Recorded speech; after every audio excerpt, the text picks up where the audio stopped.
Alright. Hello everyone. Welcome. What a day. It's been a crazy day. Oh my god, what's going on? Since when is this so full? That's crazy. That's so crazy. We got 4 days left. I guess people are trying to use the opportunity to get the boosts or use the boosts. I do have some of these as well. I don't care right now.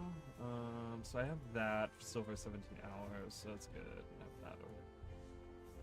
Which Duke is our winner. So I want to try something different. I guess I can't. I'm just gonna queue for 1 minute. I'm gonna have to change because it's gonna change it back. But I'm trying to do support. I'm trying to do world versus world support.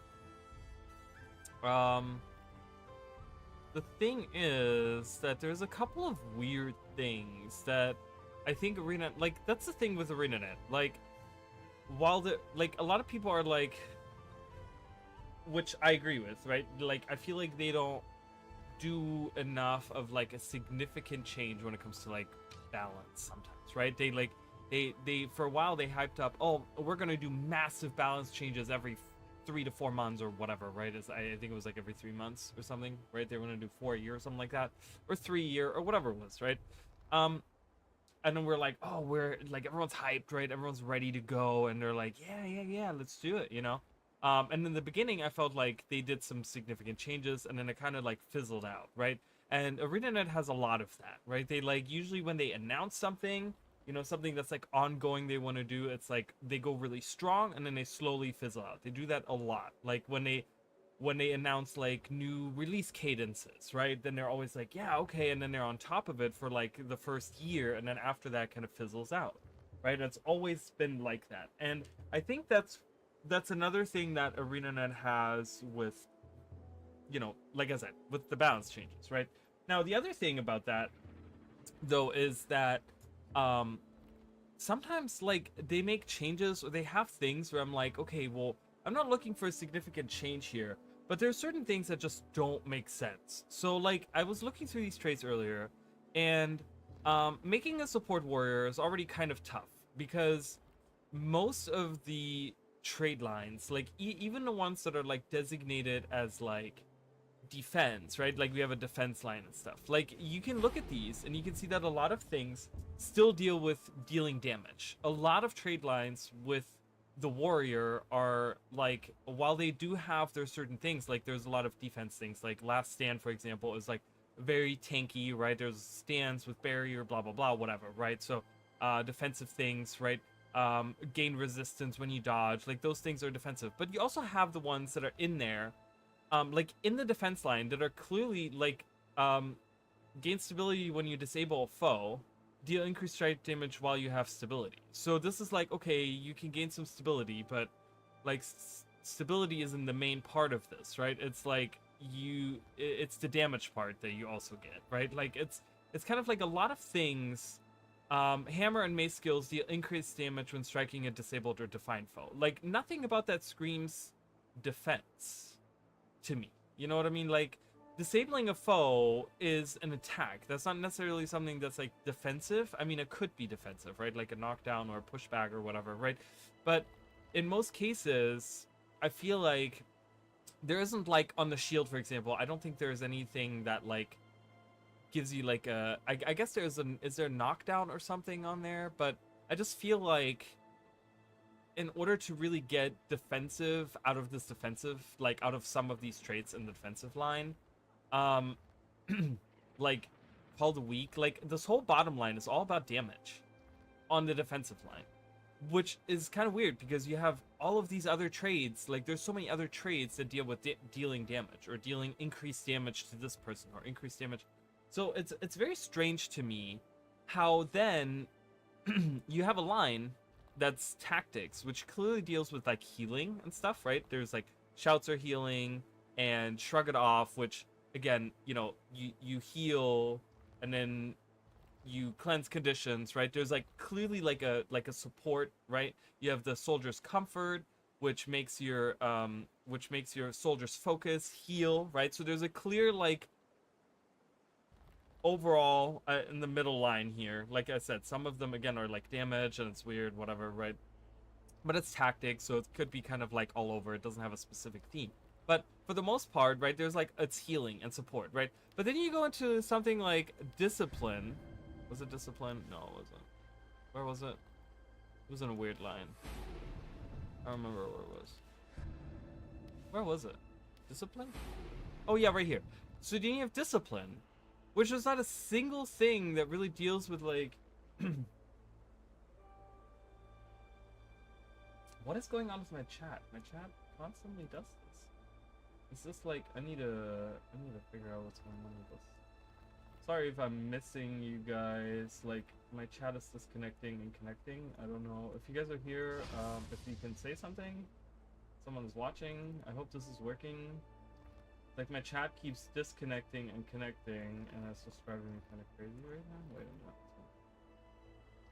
Let's check the stream. Okay, this is too small of a window for me to see. Oh, let me go in here. Let me make sure that's on. Make sure that's on. Let me.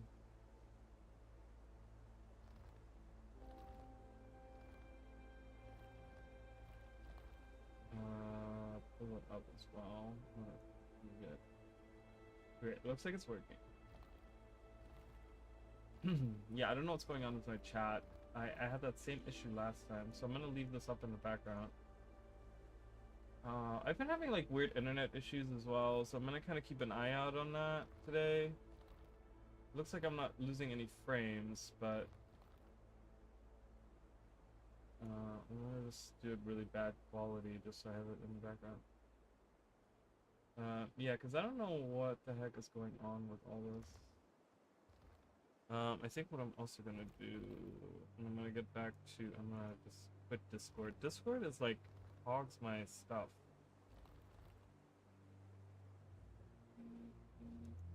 Okay, so, oh, I'm gonna leave up chat. No, no, it's not a... Yeah, just leave it in the background.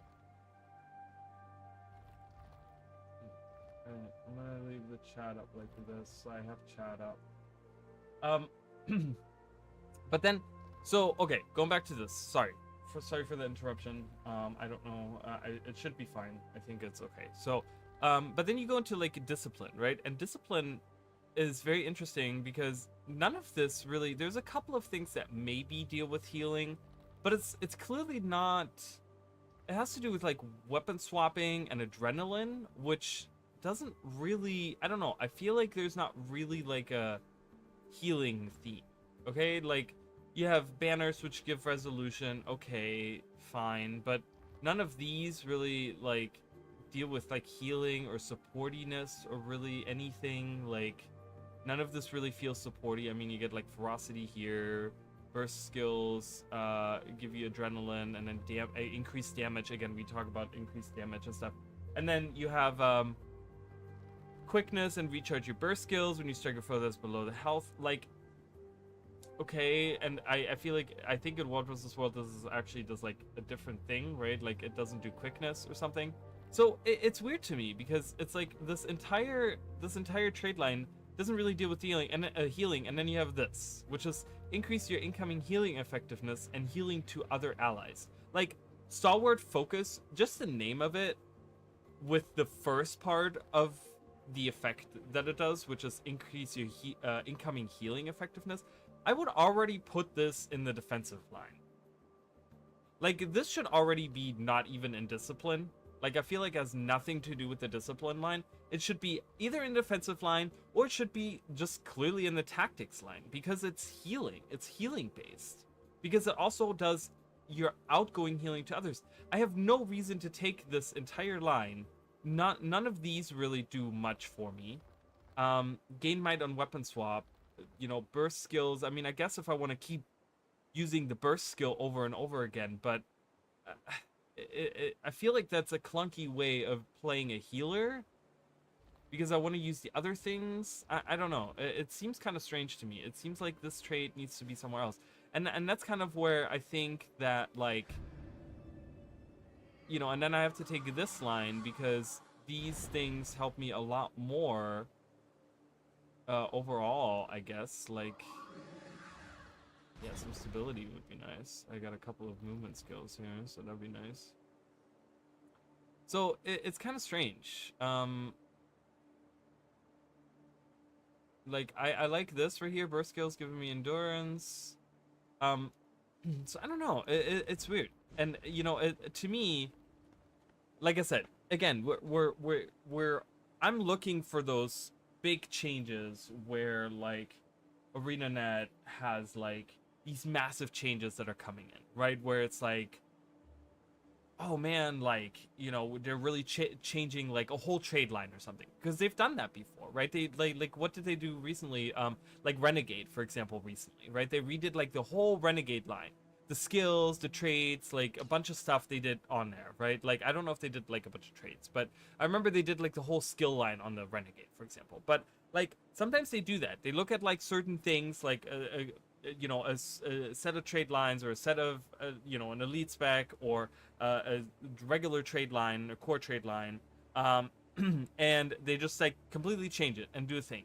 But you know, which is the stuff that I'm looking for. But then it's also like, well, you also, if you're not going to do that, then at least look at the most egregious things, because I feel like obviously Stalwart Focus is not the only trade that's kind of like that. There's a bunch of trades in the game that are like in these random trade lines that maybe don't fit in there, or they're not very competitive in the trade line that they're in, right? Where it's just like 99% of the time when you have, oh no, oh my god, did I just really do that? I meant to click, oh god, I'm so dumb. I meant to click the other button. Jesus, I'm so dumb. Anyways, I guess I get to continue to chat with you guys for another round. But you know, so I look at that and I think to myself, like, you know, you have this like clear, like you have like certain things that are very clearly like we could do something there, right? Like like an easy change that you can just like do something where you just move them over, and you know, they can't do that, right? Or they won't do that, right? And oh, as I was saying earlier, because we got interrupted, but there's like grandmaster traits, right? Where like 99% of the time when someone makes a build or something, like 99% of the time, like the grandmaster, this one grandmaster is the one that everyone picks, or this master is what everyone picks, right? And it's just like there's not, the other ones don't really compete, and that's also kind of dumb, right? Because it's like, okay, well, like, you know, you want to move the stuff around to make it to there Guild Wars 2 has such a potential to have a huge build diversity, but it's just because a lot of things straight up, like numbers wise, don't compete with other things. So it's like, you know, I would love for them to look at that stuff and really be like, okay, well, this clearly doesn't compete. We need to either get rid of it or improve it or do something different with it, or, you know, change it with a different line, you know, exchange it from a different line. Like they've done it before where they take a grandmaster from one line and move it to the other line, and, you know, and they swap them from two lines or whatever, you know, something like that. It's something that, you know, if you're not going to do the big, like, oh, we're going to redo trade lines and stuff. I think the Warrior is one of those. I think the Warrior has potential to get a lot of changes. I think the Warrior has the potential to be changed in a lot of different ways. Simply because, and I said this earlier, like 95% of things, not like traits specifically, are just about dealing damage in some shape or form, right?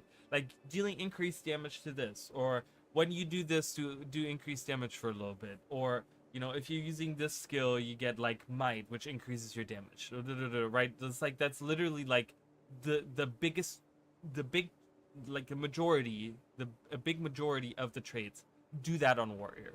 And it would be nice to kind of have something that's you know, I enjoy this line because it's super supportive, right?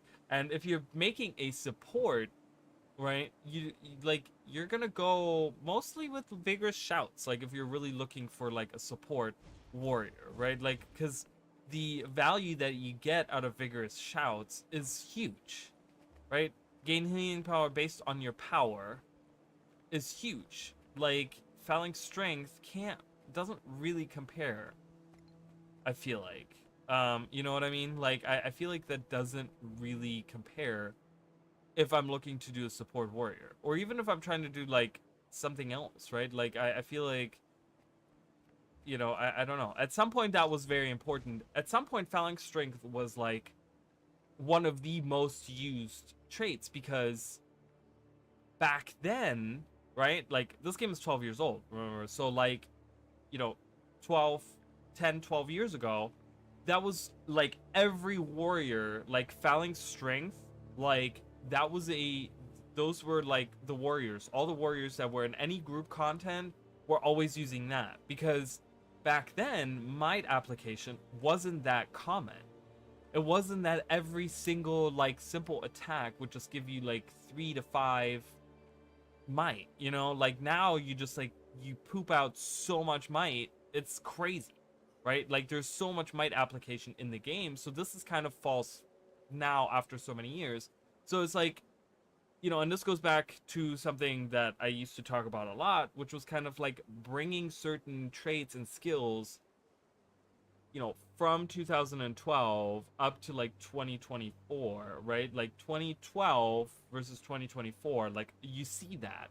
You can clearly look at certain skills and certain weapon sets and word certain trade lines and um even certain concepts like rune sets and um like gear, what are they called, like prefixes or whatever, right? You like look at that and you're just like, yeah, that's like leftover from a long time ago, right? Like, and it kind of just needs to be cleaned up, you know. And I think it goes back into the discussion that we had about the expansion of like Return to Tyria, you know what I mean? Like I think there's really something where I think a lot of people that say that there is no value for veteran players for ArenaNet to go back and work on the core game kind of, I feel like, miss the point, right? Like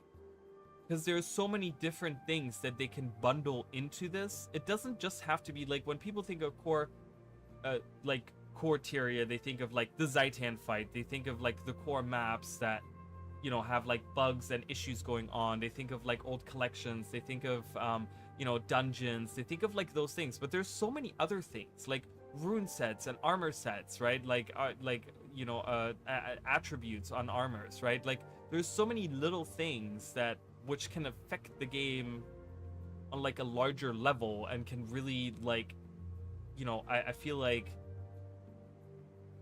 just help the game stability and like variety in the builds and all the stuff, right? Like it like making a change to like a rune set, for example, could change the game for raiders, right? It could change the game for PvPers and world versus worlders and those things as well, right? Like you got to look at the bigger picture. When we do certain things like when they do certain things like that, it can impact the game at large, you know. And I think that um you know, a lot of people are like, oh no, well, having an expansion without story would be like really boring, and you know, what are we gonna do for a whole year? It's like, well, you know, I think we have, you know, I think for the again, I think those people, while I don't necessarily disagree with them, yes, I would love for the story to continue and stuff like that, but for the longevity of the game, I think it is more important that they look at things. Okay, we're not going to re-enter the queue.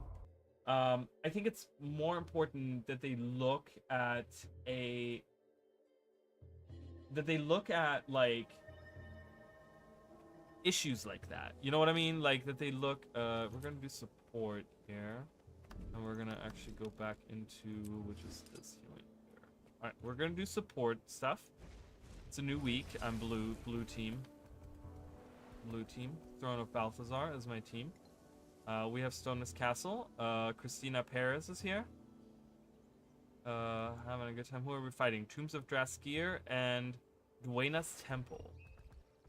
Duena's Temple? Is that an actual... Tombs of Draskir is not really... I don't think that's not a location. I think that's a location in lore.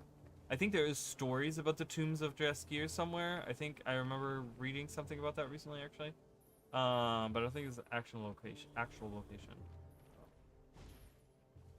But yeah, anyways, so I don't know. I think that and I will, like I said, at some point I will be making a video about that stuff, and I will be talking about really we're on a queue and we have no Zerg going on. Like, why are we? What is this map full of? People just randomly hanging out? But yeah, so that's kind of my take on some of the stuff, you know. I mean, you guys can agree, disagree, you know, give your arguments. I would love to hear counter arguments. We on one of my videos, on one of my news videos, we were kind of discussing a little bit about rating and stuff. And, you know, I think we got to a point where we kind of like, you know, again, we're adults. We don't have to be like, you know, we can have a normal discussion, which we did. You know, I'm not saying we didn't, but I'm saying like, it's kind of nice to be able to have those discussions with grown-ups that, you know, maybe they don't fully agree with me, and that's totally okay. And I'm not gonna be an ass about it. I'm just gonna say, you have your opinion, I have my opinion. But I think we got to a point where we got like an understanding, and it was nice, you know. It was something where I'm like, okay, cool. We kind of like all agree on like certain things, and maybe other things we don't, but it's okay, you know. And that's fine. That's just how it goes. So it's all about the idea of just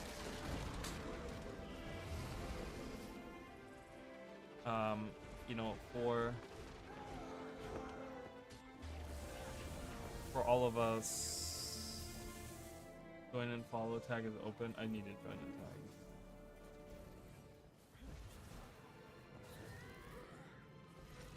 But yeah, I hope that there's gonna come a point for ArenaNet where that is something that they will look at, that they put some emphasis on a little bit, because I just think like I think people don't understand that, you know, you need to look at the larger picture of things as well, which is the thing is, if we keep adding new things, like a lot of people are like, oh my god, we're getting new relics, and I'm like, yes, but the problem is that we have a plethora of relics already that are crap. So like, what are we gaining out of that? You know what I mean? I feel like we're not really gaining anything out of that. It's not, this is not really a good thing. Like, you know, we're gaining probably more that are useless, you know, and it's just kind of like, it's a bittersweet thing, right? Because it's like they're adding something into the game. Great, awesome, cool, we're getting new things. But if, you know, 5 out of 6 suck, then you're adding 5 items that are completely useless in the game, just cluttering the game even more. You know, confusing new players, because new players, you know, they don't know the value of whatever, right? And they look at something and they're like, oh, that sounds cool, right? And it might just be like total crap. And they don't know that, right? So they're gonna go and they're like, oh yeah, I'm using this relic, and then they're like dying all the time. They're like, this game is really stupid because I keep dying all the time. What's going on, right? And it turns out that it's because they use this really stupid relic that in the end doesn't really work, and it's not a good choice, you know. And it's just, you know, I don't know. I just think there's something to be said about going back and fixing things like that, you know. I don't know. I'm just talking to myself here, so I don't know, but that's kind of how I feel. Hopefully that makes sense. Hopefully you guys aren't like, wow, this guy's a whole jackass. You don't know what the hell he's talking about. Alright. I can't really support if we're like going in and out of all of this the whole time. But we're taking this tier 1 tower, which I'm okay with. Oh, where are we going? Oh, okay.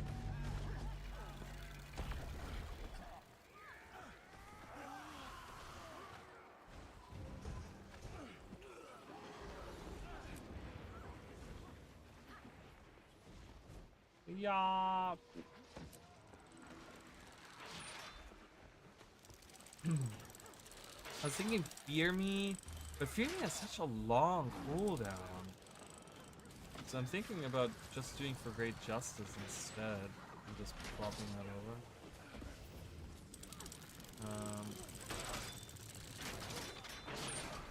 Oh, it only gets one charge in World vs. World? Okay, got it.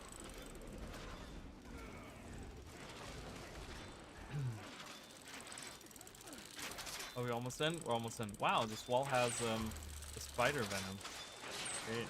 Love that. Love that that is a target that you can add spider venom to. Come on, kids! What are y'all doing? Kill this guy.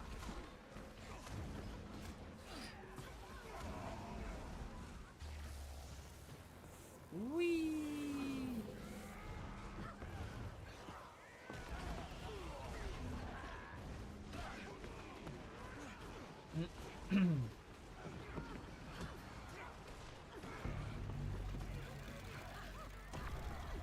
Portal? Where are we portaling to? Oh, are they coming in with a portal? No, someone else has a portal. Oh.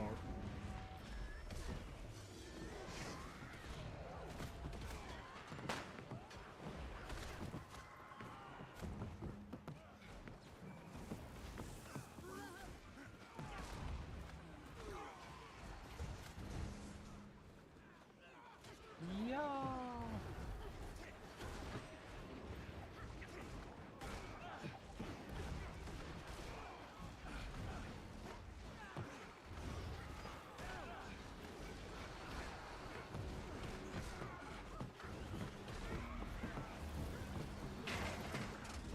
Alright, I'm gonna actually swap this up so you guys can read this as well.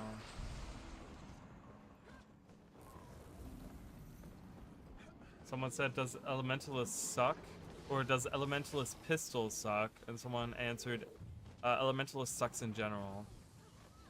And then Iris, you guys remember Iris? She said, report it. She was a great commander. I liked her for the 5 minutes that she was a commander. The other night. But yeah, I don't. I don't know.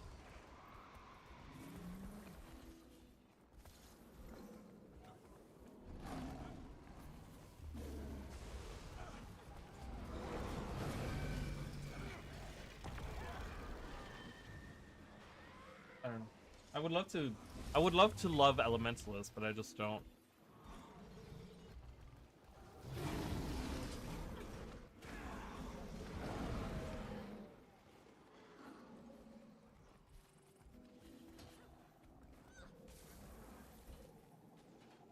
Yeah, so tickets is the next goal. So I was thinking, once I'm done with, oh, I haven't even cleaned this up really at all, but that's okay. Once I'm done with the Legendary Armor, which is gonna happen pretty soon I'm gonna be done.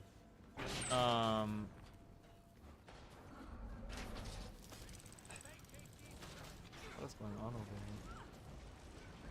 I think the next goal for World vs. World for me is gonna be working on the ring. I don't have any legendary ring, and I know it's like an annoying. I think it's one of the annoying ones to kind of work for, but at this point I don't care. You know, I mean, I just gotta work on it. I think it's just like it's not. It's like it's weird when people say annoying. I always think like, oh, you're gonna have to do all these like weird things or whatever. Like there's certain. I remember there's like certain legendaries or certain things that you have to like work for that are like, oh, you have to do this achievement or you have to do that achievement. Like, you know, a jump on one leg while you like recite the Bible or whatever, right? Like, you know, weird things like that where I'm like, oh, that is annoying to me. You know, when you have to do like a specific task to get a specific achievement or something. But most of the legendaries are really just like, oh, just collect this material while, you know, just play this game mode for like a long time to gain the things that you need for it, right? Like, and it's just kind of like, it's not really annoying. It's just a time investment. You know, it's just a long time investment. That's all it really is. Which I don't think is a bad thing. I mean, I don't know. Like, I guess a lot of people don't like that kind of stuff, but to me, stuff like that is pretty simple, and I don't really. I'm totally fine with stuff like that. I'm okay with just. Oh yeah, spend 75 1,000 years in World vs. World to get this ring. Okay, cool. Like, for example, a good example of that is when we look at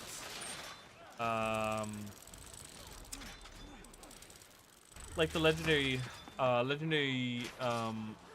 runes and relics and sigils, right? Because you have to like salvage a lot of items in order to get it, right? And someone might say, oh my god, it's so annoying. It's like, well, it's not really annoying. It's just gonna take a really long time because you get the like, you need the like little dust or powder or whatever, right, from it, right? And you get that by just playing the game, right? Because that's all salvaged from regular gear, from blues and greens, right? That you like, and from like any gear that you can salvage, right? And you get that by just playing the game. I mean, I could literally walk around Queensale for like 75 years and get enough to make a legendary rune or something, right? Like, you know, that's it's not really annoying to me. It's just very grindy in a way. Like, it's very just like, it just takes, it doesn't even have to be grindy because you don't necessarily have to grind for it. It's just a matter of like I said, it's just a time investment. You know, it's just, it takes a long time to get to that point where you have those things.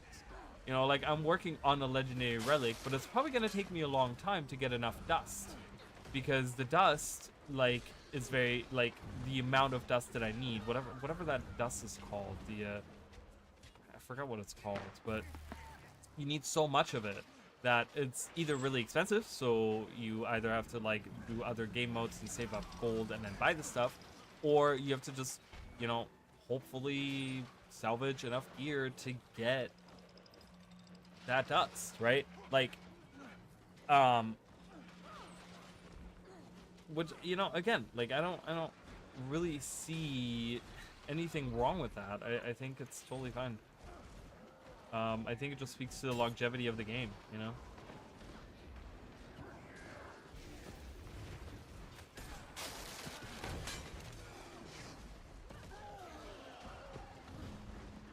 Oops. Oops. Oh, okay. I guess we're going in. Like, I'm leaving. Wait, I'm coming back. Uh-oh. Uh-oh, I'm all by myself. Uh-oh. I'm in trouble. I'm a super aggressive healer right now. This is not a good idea, I don't think. Yeah, escape.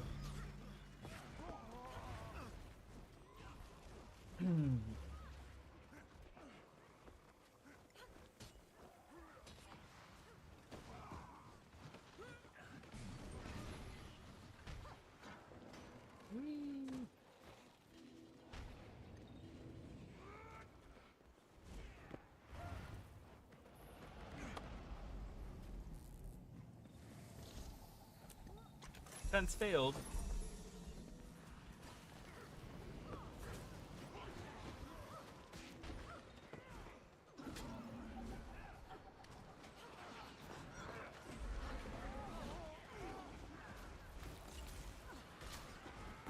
I'm not really gaining any experience points here.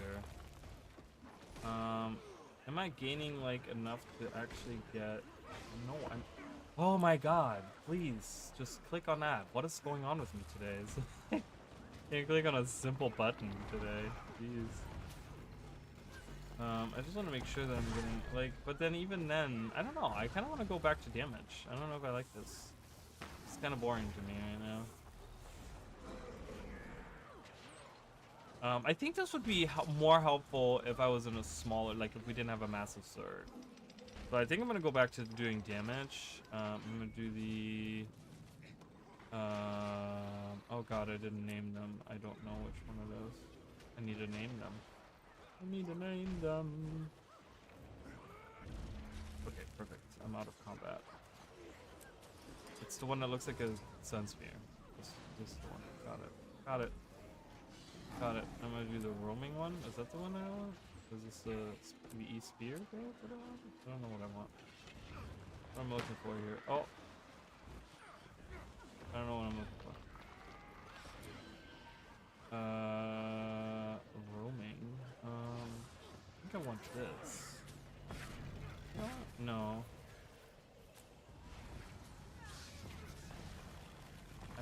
Yeah, I think I want this. This is a little bit of healing. I think I've been playing on the wrong build because I don't have.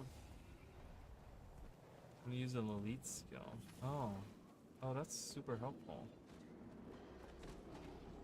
Yeah, I've been playing the wrong build, I think. That's why I was getting so frustrated last time, because I think I was playing the wrong build.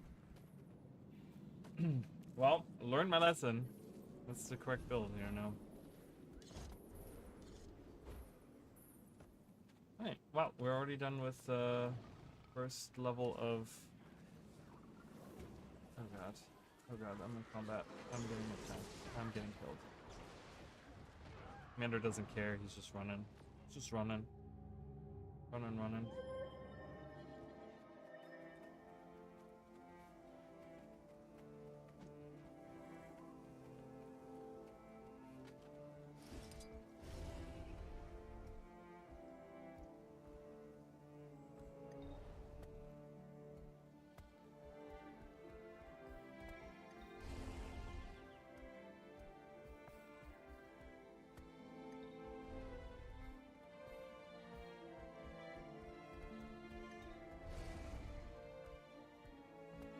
Oh, yeah. Sure, I just want to make sure the stream is still working.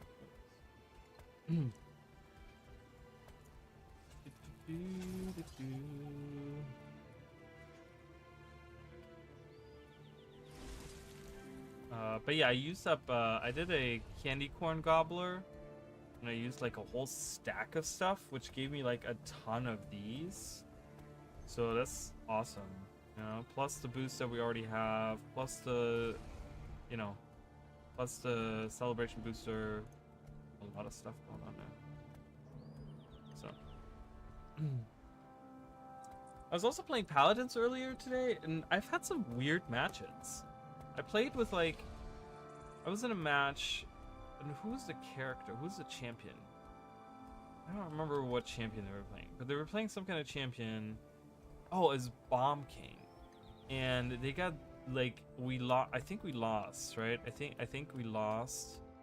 And it turns out that this Bomb King on my team got 0 kills, which is like crazy for Bomb King. Like a good Bomb King can get like a lot of kills, but he's not the best. Like I don't think he's the best, like,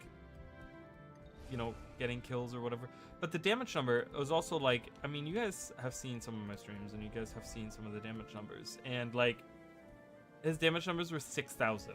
Like where like a healer has like anywhere between like 30 and 50,000.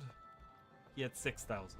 I was like, I don't know, but I saw him actively play, so I don't know if it was like a bot or what, I don't know. It was weird.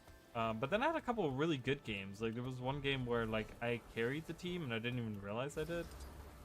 With Willow, I was playing Willow and I was like the best ever. I was like, oh my god, I'm so good.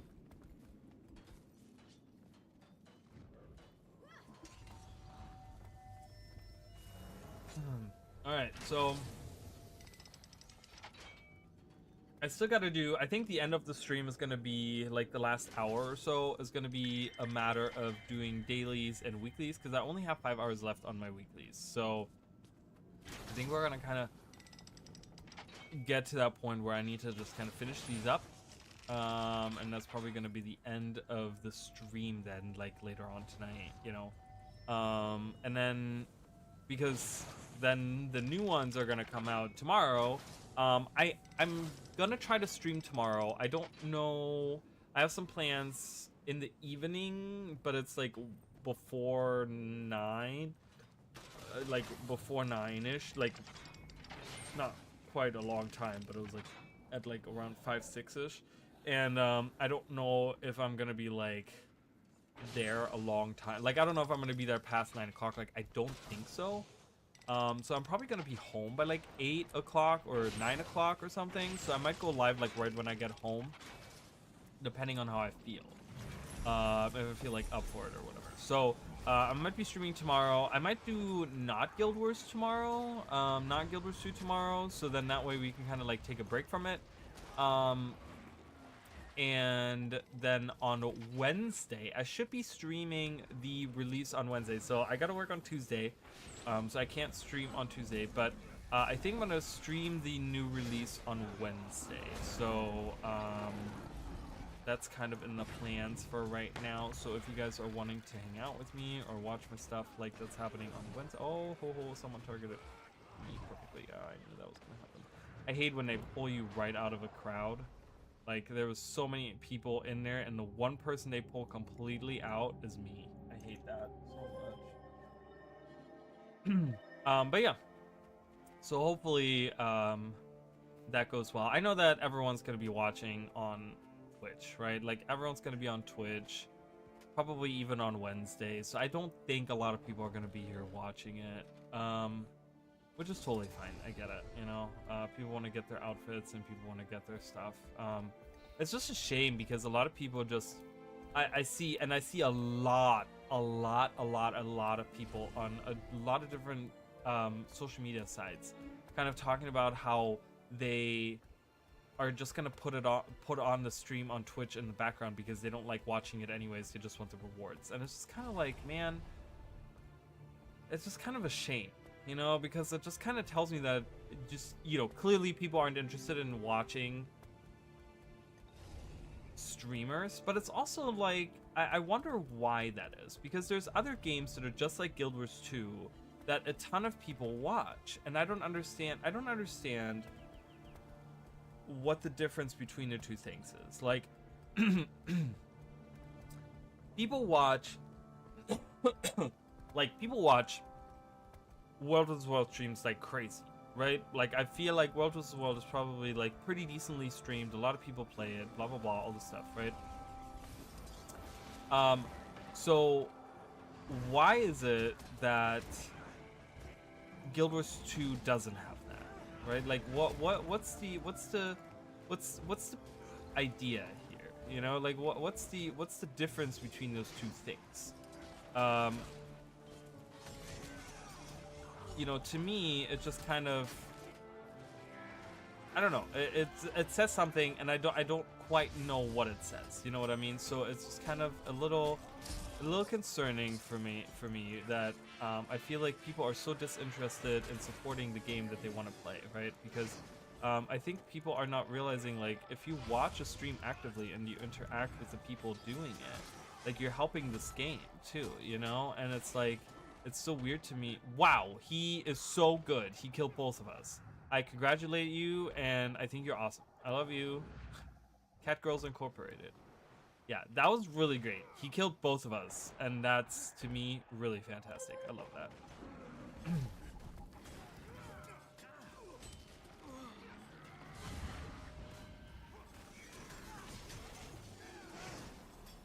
I know I'm gonna die in a second, but I just wanna waste their time. I love wasting people's time.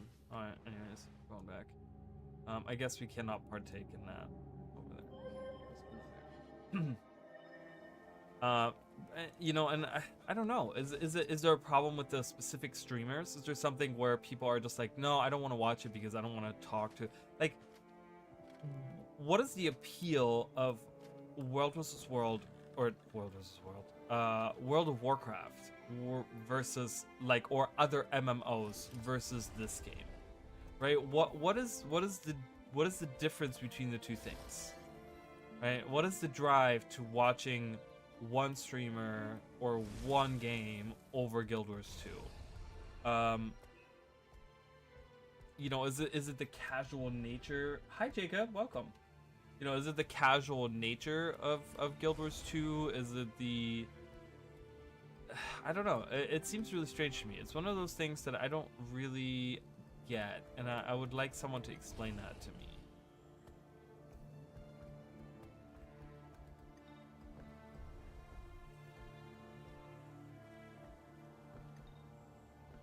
But yeah, I don't know. Because I would love the game to be more,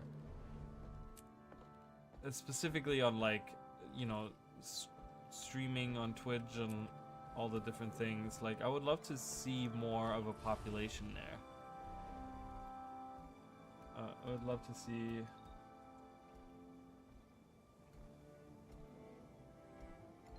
Is that right? Yeah, a lot of people like those chaos skins. People love the chaos skins, and I really wish that back in the day when they were more accessible, that I got a bunch more of them that I could now sell for like a lot of money. I didn't realize that the chaos skins. I mean, I got the staff immediately when the set came out because I was just like, hell yeah, I love the chaos staff. It looks really cool. And I think I got like the sword as well. Do I have the shield too? I don't think I have the shield.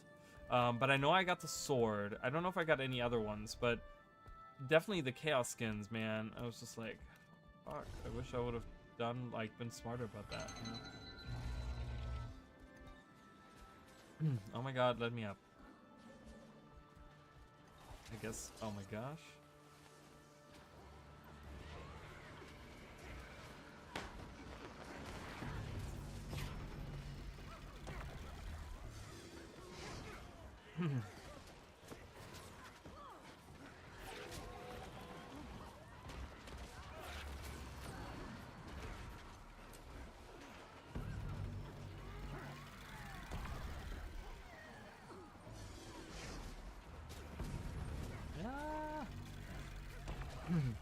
I'm a survivor.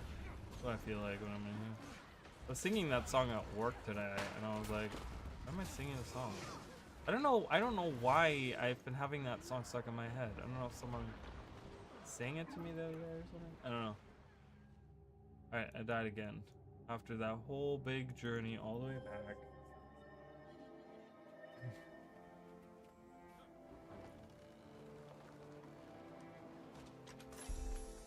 And I don't see, and the thing also with the streaming of Guild Wars 2 is like, I don't know if it used to be different. Did people have different opinions back in the day? Like, was like, because I'm gonna be honest, like, I didn't start actually getting involved with the community until like I started kind of making content. I mean, the only content creator that I watched up until probably the release of Path of Fire was Wooden Potatoes. I didn't watch anyone else, and it wasn't because I didn't want to, but it was just like it didn't really cross my mind. You know, I'm like, you know, back then Wooden Potatoes was putting out like content like daily, and I was just like, well, I'm just gonna watch Wooden Potatoes, and I was watching like a bunch of other shows, and you know, it's like I was always like doing whatever, you know. I had some friends that I was talking to at the time about the game and stuff, but I was never really involved in any of that stuff. And then now it's just kind of like, you know, now it's a little different. So I don't know if back then the opinion about Guild Wars 2 and streaming and like that type of stuff was different, you know. I don't know. I just feel like with the amount of people that watch, like, for example, Wooden Potatoes and stuff, right? Like, Wooden Potatoes doesn't go out and I don't think he does, like, full-on, like, rating videos or whatever. Like, he's not, like, the typical streamer guy, you know, but people still watch him, like, so much, right? Like, when he goes live, like, he gets viewers. Like, he gets a lot of viewers. I know he streams on YouTube now rather than Twitch, or he might be doing both, I'm not sure. But, you know, the thing is, like, he still brings in a crowd, which tells me that there's still kind of, like, a demand for people that are not, like, your regular streamers, right? Your regular, like, influencer type people, right? Okay, what are we doing, Commander? Like, we're losing. I mean, we're going back and forth and back and forth and back and forth.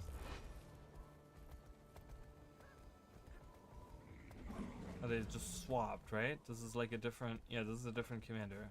Christina was the original commander, so that's what. So it's just, you know, it's like one of those things that I kind of think of, oh my god, I can't. Please, go somewhere, commander. I don't understand. Just go somewhere. We're walking in circles. Are we just walking in circles? I should be like, are we just walking in circles? I shouldn't do that. I'm not gonna do that. I don't want to be the rude asshole. No one likes an asshole. I mean, some people like an asshole, but you know what I mean. See, and then as soon as I type it, they're just like they're like, okay, we have a thing we're going for. Oh, okay, and then now he tagged down. Wait, what? What the hell was that? He tagged up for like 3 seconds? 3 seconds, and then wait. Okay, what the fuck just happened? Okay, now I'm gonna raise him.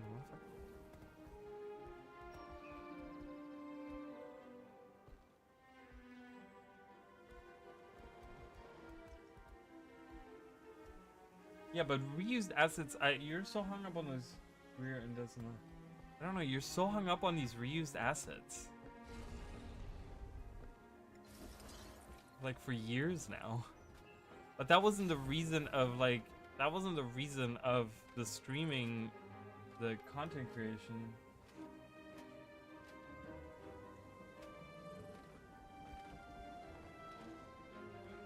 I mean, I don't know. I feel like I don't know. I don't know if you watched my video. I feel like I feel like I've had pretty good. I feel like I had pretty good arguments toward.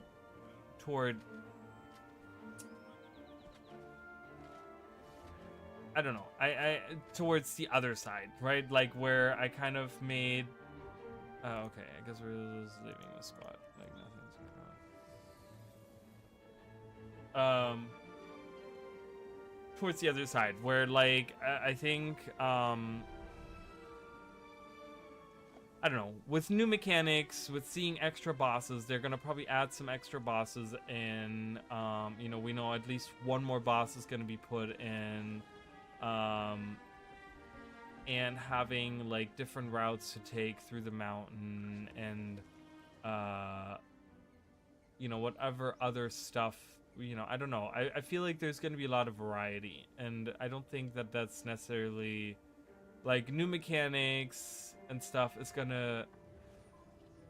I think it's gonna make it feel different enough. At least I hope. That's my hope. Because it's like, I don't think people are really doing the world bosses, right? There's no reason. Wait, are we still? We're not. Okay, so apparently for whatever reason we were earlier on like 20 people queue on every map, and apparently in the last 30 minutes that has dropped to no one wanting to play, because apparently 10 o'clock is when everyone has to go to bed. Tomorrow's Monday. We gotta go to work. I don't know. We not. I guess we're not doing anything, but yeah, I don't know. A lot of people, I feel like I haven't. I feel like I'm not even sick and tired of Greer and Decima, like personally, because I've only done them about 3 times, 4 times, because there's no reason to do them. So it's really funny that they're reusing them as the bosses, because right now no one really wants to fight them, because there's no reason. So I feel like it's not even like, oh, reuse assets. Like no one's like, there's no reason to do any of that, because you have like the chance of getting an account bound spear or something that, you know, you have like a 0.00000001% chance of dropping, which is like means that like 1 player out of 100,000 people is gonna get it, right? It's like, oh, whatever. So I feel like you reusing those assets was probably smart, because a lot of people haven't really done it. So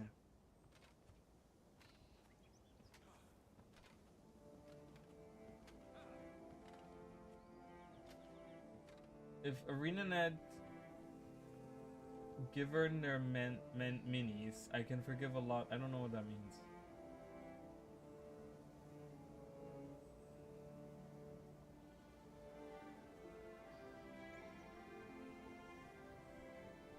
I don't know what that means. Maybe it's just me. Maybe I'm just dumb, but it doesn't. I don't know. I can forgive until they can burn. Until then, they can burn. I can forgive a lot. If Arena does what with minis?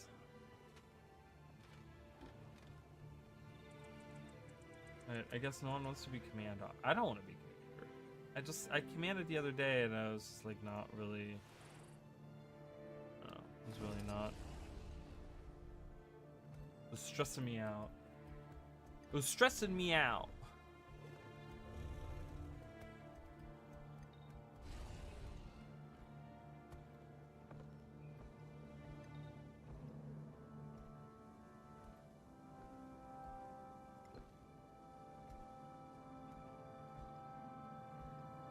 Really? Why is that important? Why are the minis important? Are we really like really that's all it takes? I mean I mean, I don't know. That's just kind of weird to me. Like I would not be okay with that. Like I wouldn't, or I would be okay with that, but I wouldn't be like, okay, I forgive all your sins because you gave me a Greer mini. You know what I mean? Like I don't think that really. If they did something with minis, that I could be like, you know, if we finally get like, you know, there's a point where like we have so many minis in the game. I would love to see a polymorph be added, right? Like just add a polymorph in the game, you know, something, you know, that you can actually have minis involved in. And I would be so happy, like, if that were to be added, and the way that you play polymorph is using your minis, then you know, if we had this, let's say we had this already in the game, and then they added like Greer and Decima as minis, I'd be like, all right, I forgive everything. Then I would agree with you. Then I would be like right on there with you, because then it would be really cool to get their minis. But right now I don't see a reason. Minis are so lame. They're just like kind of like these random things that follow you around. 95% of the time I don't even know if I have a mini on or not. Like, do we even have them in World vs. World? Are they like not a thing anymore, or do I not just have one? See, this is the thing. Oh cool, I have my bot. Do they pop? Does it pop up in World vs. World? I guess they don't show them in World vs. World. Let's see it. Oh, I didn't click it. I guess not.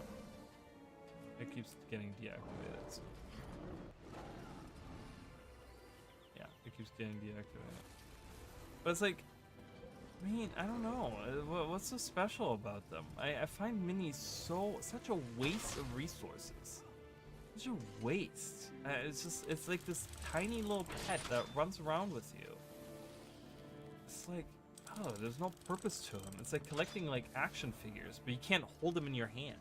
Like, there's something about action figures where it's like you can like kind of collect them and like, you know, and they look cool, and you can like put them in like a little case or whatever. You can do things with that, you know. You can like do different things. Like I follow like the Digimon like subreddit, and someone posted the other day like really cool action figures of like a bunch of like mega Digimon, and I was just like, oh my god, these look really cool. Like I would put them on display in my room, you know, like. But like minis in game is like so weird to me, because it's like it does nothing.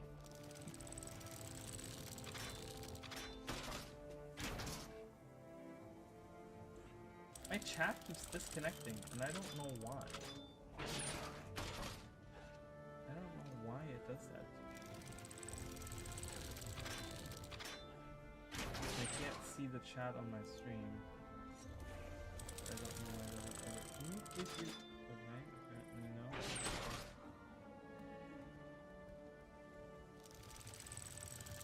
Yeah, chat. Open the panel. Skip this. Live chat isn't working. Okay, is it me, or is like my chat not working properly? I don't know what's going on. It keeps disconnecting on all my stuff here. I can see most of the stuff, but it keeps connecting and disconnecting. I don't know what's going on with that.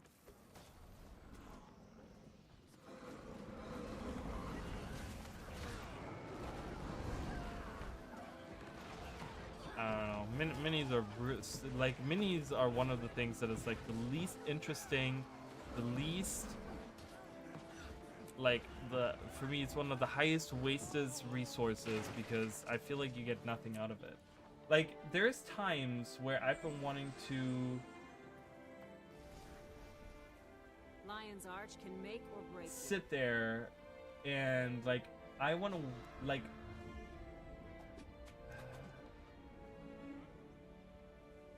okay, and then now it's not showing. I'm sorry, I'm trying to solve my chat situation here.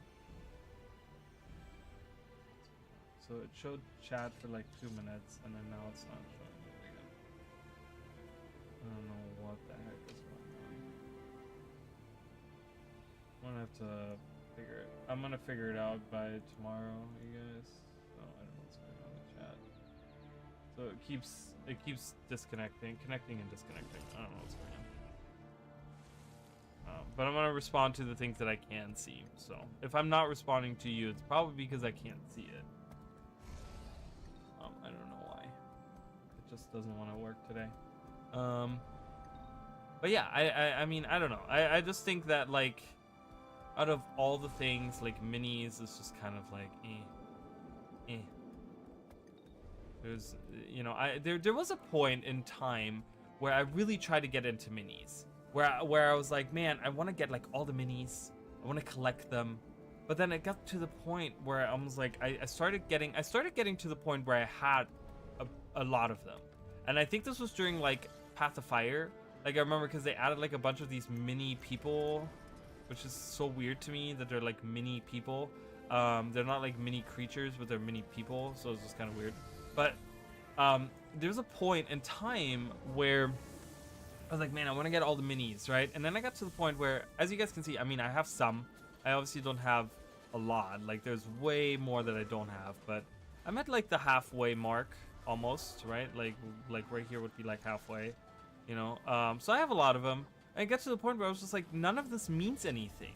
Like I could have whatever mini and it doesn't mean jack shit. It's just like a random creature that like walks around with me, and it's like, I don't know. It's just, I don't know. I see no value in having minis. And like, you don't have like a title to display when you have all the minis, and you don't have like, you get nothing out of it, you know? Look at this guy over here. The super senior. I don't know. I just, like I said, I think they could do more with minis that actually gives them meaning. You know, polymorph is a thing. You know, it's something that we have in the world of Guild Wars, and it would just be really cool if, I don't know, they could use the mini sword. They already have the stuff there, and it would kind of make sense that you then at that point had mini versions of people, right? Because you're just like, ooh, it's like a little mini, like it's like action figures that you have of certain people that you use to fight, you know? There's a title for set 1 and 2. Oh, okay. Great, I guess. I don't even think I have any. Whoa. Okay. I don't think I have any minis. Minis. Mini set collection 1. I mean, yeah, mini collector, right? Set 1. Why is there 2 set 1s? Am I stupid? Mini set 1, mini set 2, mini set 3. Is there no title here? No. I have to search for it every single time. And then mini set 2 doesn't have a title. Not that this one shows at least. Oh, we have a fight going on. I should probably participate. Participate.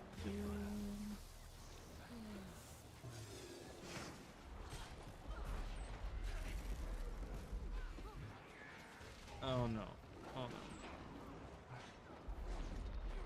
I wish Defiance stands when you use it popped at the beginning of casting your elite, not when you actually use it.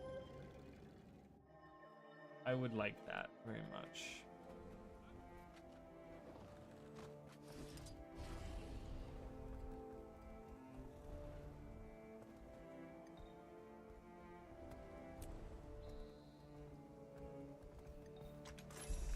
11 pips, baby. Getting all those pips. Look at that. We're almost done with this again. Oh, crap, it's going so fast now. And we're almost done with wood. I literally have been playing for like, what? For an hour, and I almost finished wood in an hour. That's crazy. That's crazy fast. It's so fast. Oh, Commander is back. Got it. Like, I just think, I don't know. I don't know. I'm hoping the convergence is fun. I want to try the convergence. We're gonna try the convergence on Wednesday, and hopefully it's good. Hopefully,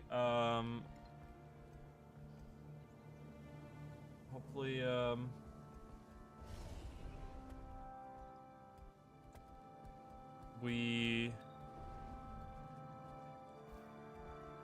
get some really serious stuff there. You know, like we get some substantial. Something that doesn't get boring after like 2-3 times of doing it. You know what I mean? That's kind of what I'm looking for.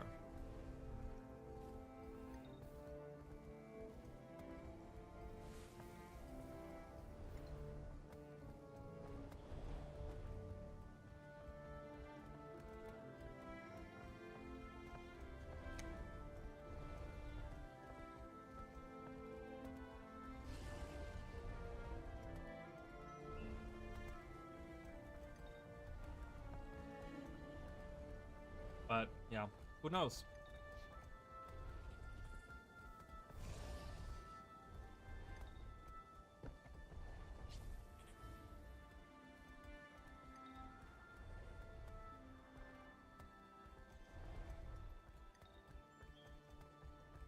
I'm excited to see what they have for the next expansion too.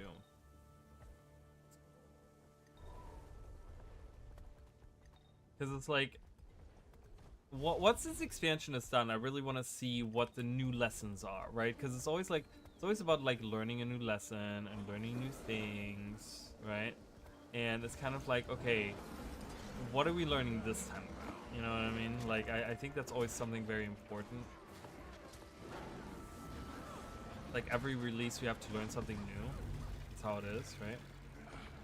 It's a learning curve all the time with those things. So I want to kind of see things ArenaNet will never talk about it, which is just super annoying, because it's ArenaNet and they don't talk about those things. Oh my god, I was almost there and then they pulled me. I hate pulls.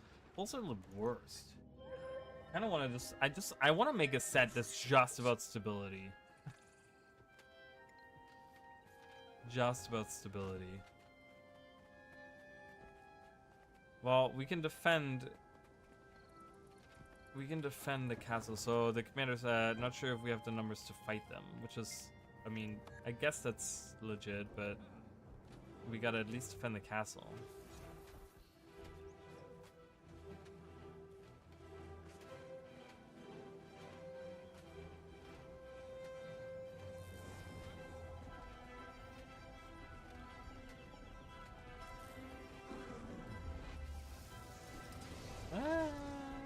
Cat. I don't know if you guys can hear it. It's so loud. She's so loud. What is he doing? What's the commander doing? Taking the camp while they're attacking? I don't know if they're... Oh, they're getting the... I'm telling you, they're taking the tower and then they're coming for the castle.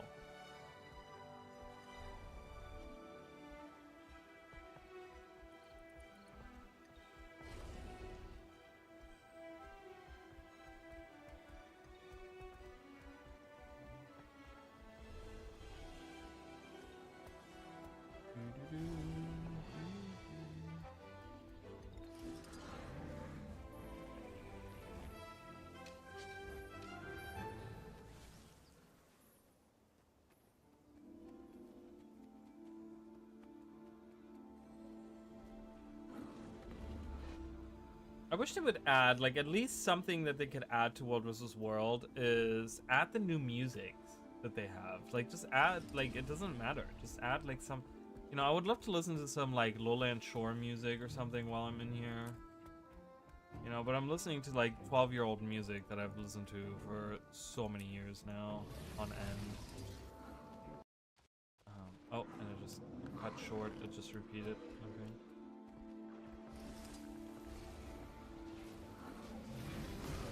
If we're already like, you know, I would love new music and new maps, but if we don't get a new map, which clearly isn't happening, it would be nice to kind of.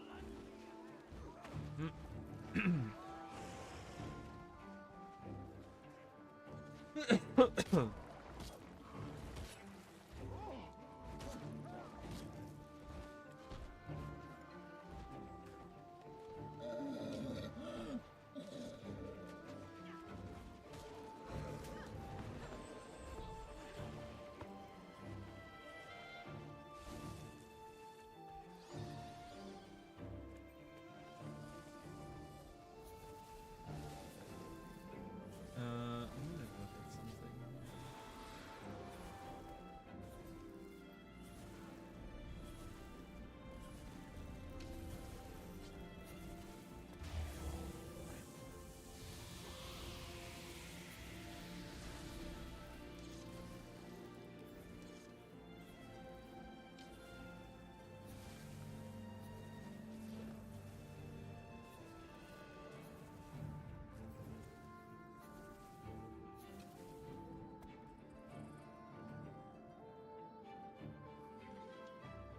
Okay, I don't see an issue.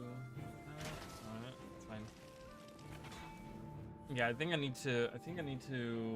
For the before the next stream, I might do like a little, well, not test, but I might do like I might log out and like try to update my software or something, and like try to reconnect. Cause it's just I'm not losing any frames, and it seems like everything is fine. My stream is working fine. It's just my chat keeps it disconnecting. I don't know why. Oops. Which that's weird to me. Yeah, and the chat keeps disconnecting. So I don't know why that is. I don't know why.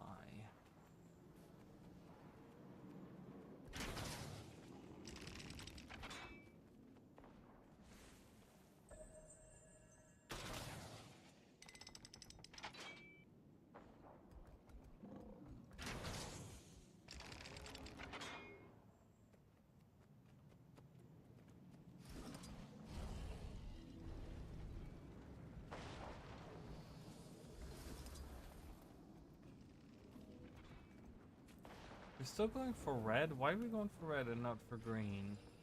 Green has been quiet the whole time, and red has killed us numerous times now. I don't understand that. Is what? Is it because blue is big, bad? I don't know.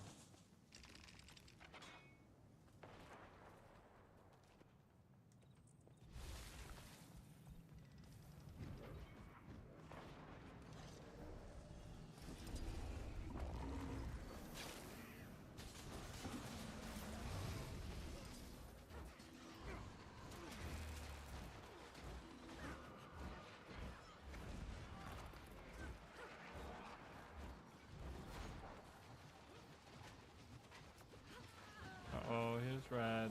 We're gonna die. Yeah, incoming when they're already on top of us is probably a little too late. Oh my god, I got interrupted. I'm casting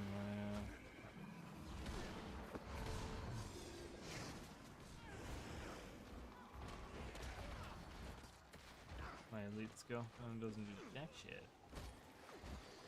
Jack shit. Stupid chat situation is really, really annoying me though. I'm gonna be honest. I don't know why it's like that.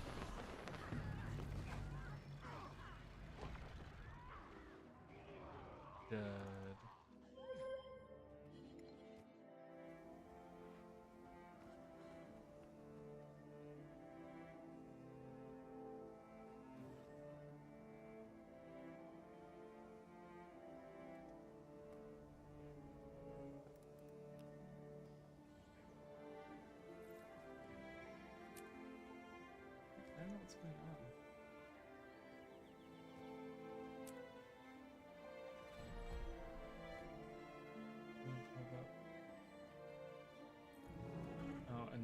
chat. Okay. That like did a test while I disconnected, and then it came in once it connected. I don't know why it's like that. Okay, weird. I'm gonna have to see.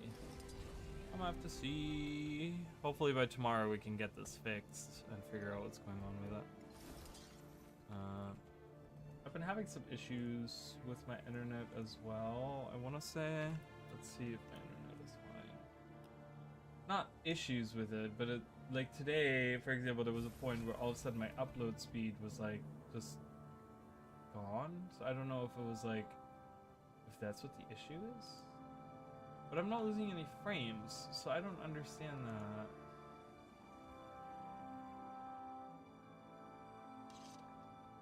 I'm not losing any frames, so I don't really understand that part of it. I don't get it. I just don't get it.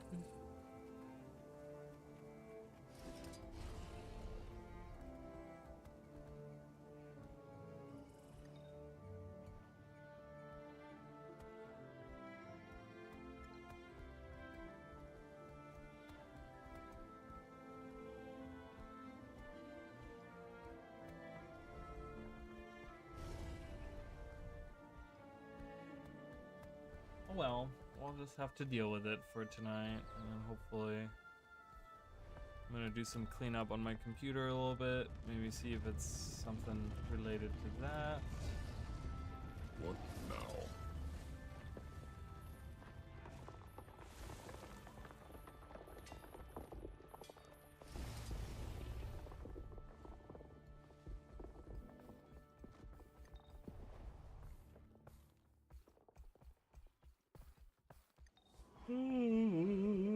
Oh, there's so much stuff.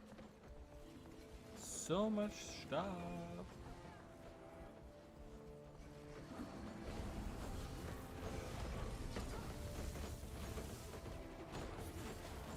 My commander put down some siege, baby. Are you not putting any siege?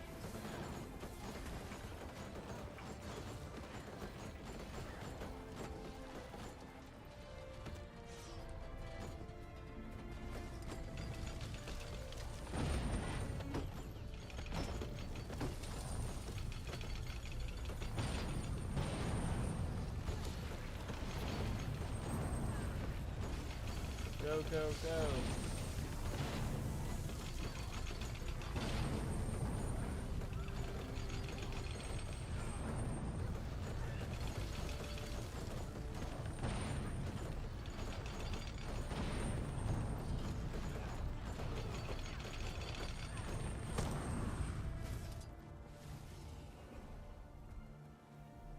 I'm just looking at this, like, looking over there, talking about, like, a bunch of stuff.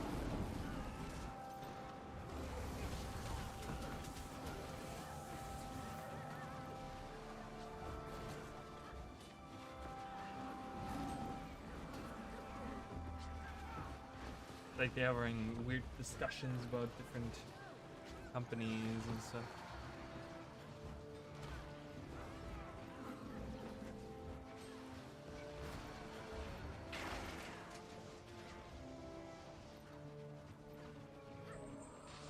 Ooh. Yes, give me all the tea.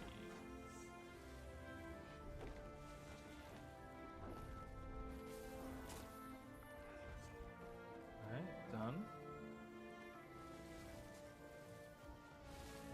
Done. And I guess we're going to green. I guess we've decided not to deal with the red. I don't know what red is doing. They had a larger...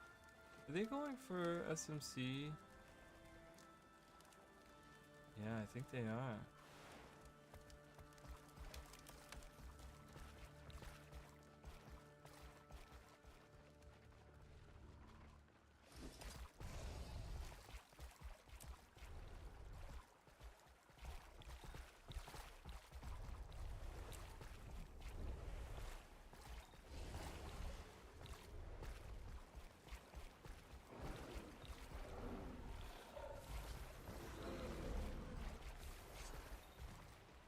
going for SMC. Right there. They're gonna get in. And we're gonna lose.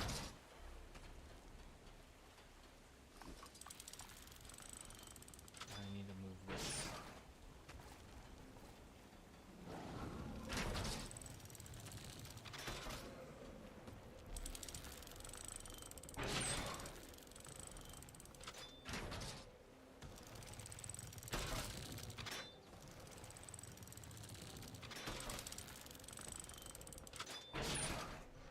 Do-do-do-do.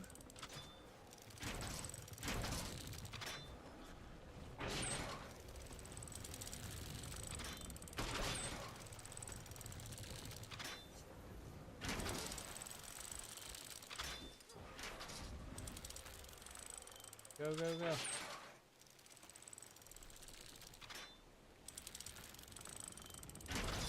Oh god, really? It's going down that fast?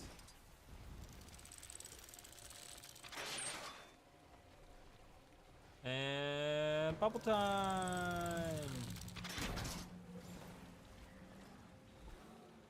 Uh-oh.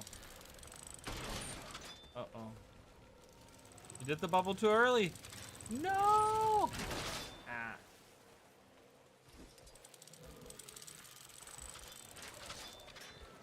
Alright, I have bubble up. I have bubble up. Do it. You cannot.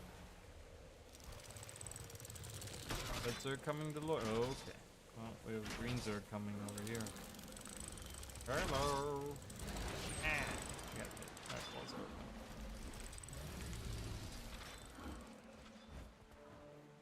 Walls are open. Run. Alright, well, we're not defending Stomus Castle apparently. We don't care. We literally don't care. I don't think we have numbers for the SMC. I mean, defending is a little bit different than attacking them, but if they get in, they're in. Hold the thing. Hold the thing. Oh god.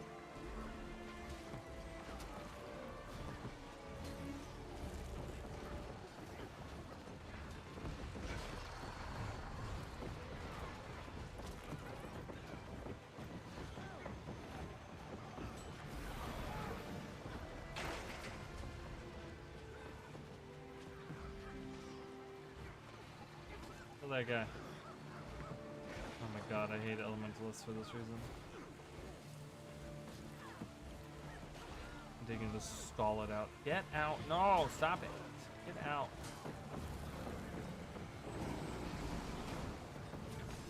Yeah, you're all gonna die now. You came in just too late. Just a second, just a smidge too late. Oh my god, fear. Fear for days. It all makes sense now.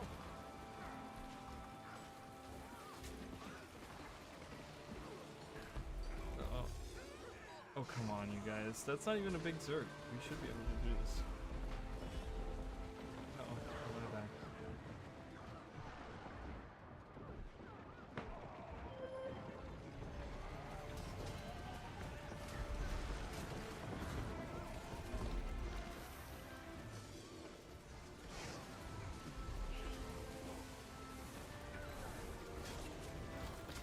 And the commander just leaves. Alright, cool, bye.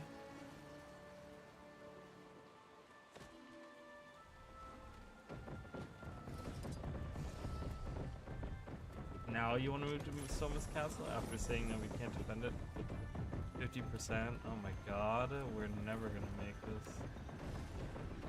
Leaving everyone behind, you don't even have a proper Zerg. Of course we can't defend like that! It's so silly. That's silly. Silly, Commander.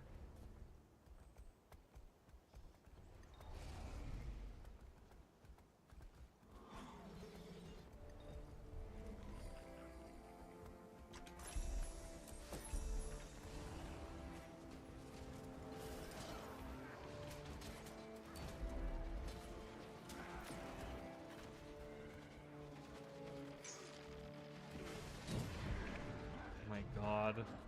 All the bursts right on me. Jesus.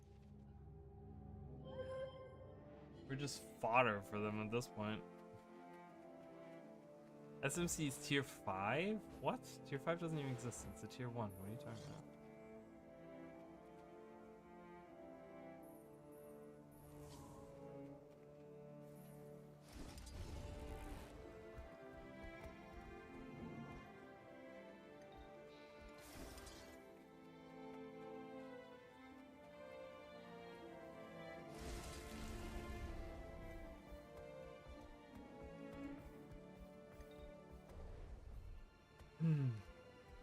It's another beautiful day, and we're about to lose our castle.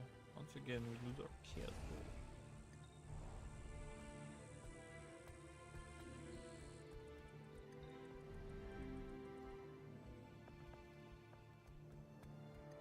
Oh my god.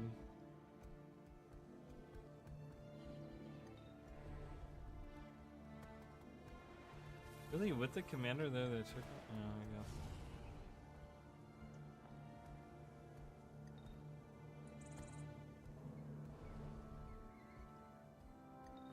Alright, well, let's set up some siege, I guess.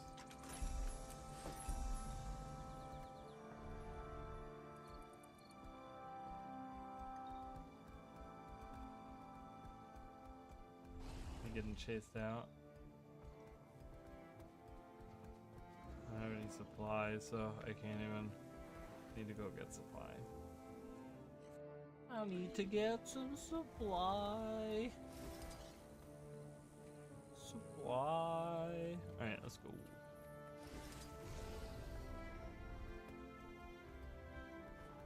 Oreo pudding. Mmm. Delicious.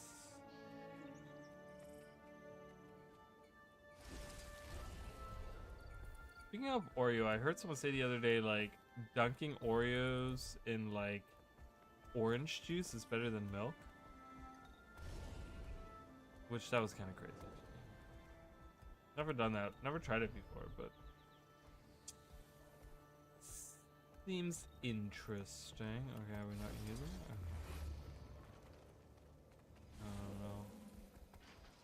Why are we firing right there?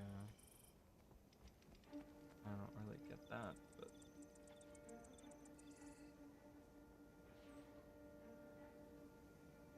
I don't really get it. But that's okay.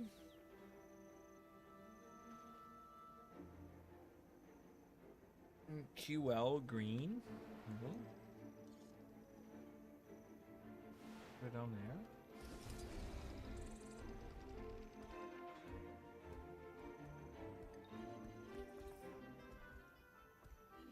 I would kind of like. I feel like there hasn't been a new game like a life service game, MMO type of thing that's come out recently that's kind of, I don't know, kept my interest. You know, I really want something new to come out that isn't just like a cash grab or just like we've had like decent single player games come out, I will say, right? But like I feel like there's like certain things like life service games, I feel like not like life service games and MMOs and like, you know, games that you play like all the time that are still getting like updated. A lot of them are just like older games that people play still, you know? Like I feel like there's been nothing that's really come to the market that has changed. Okay, the commander just left.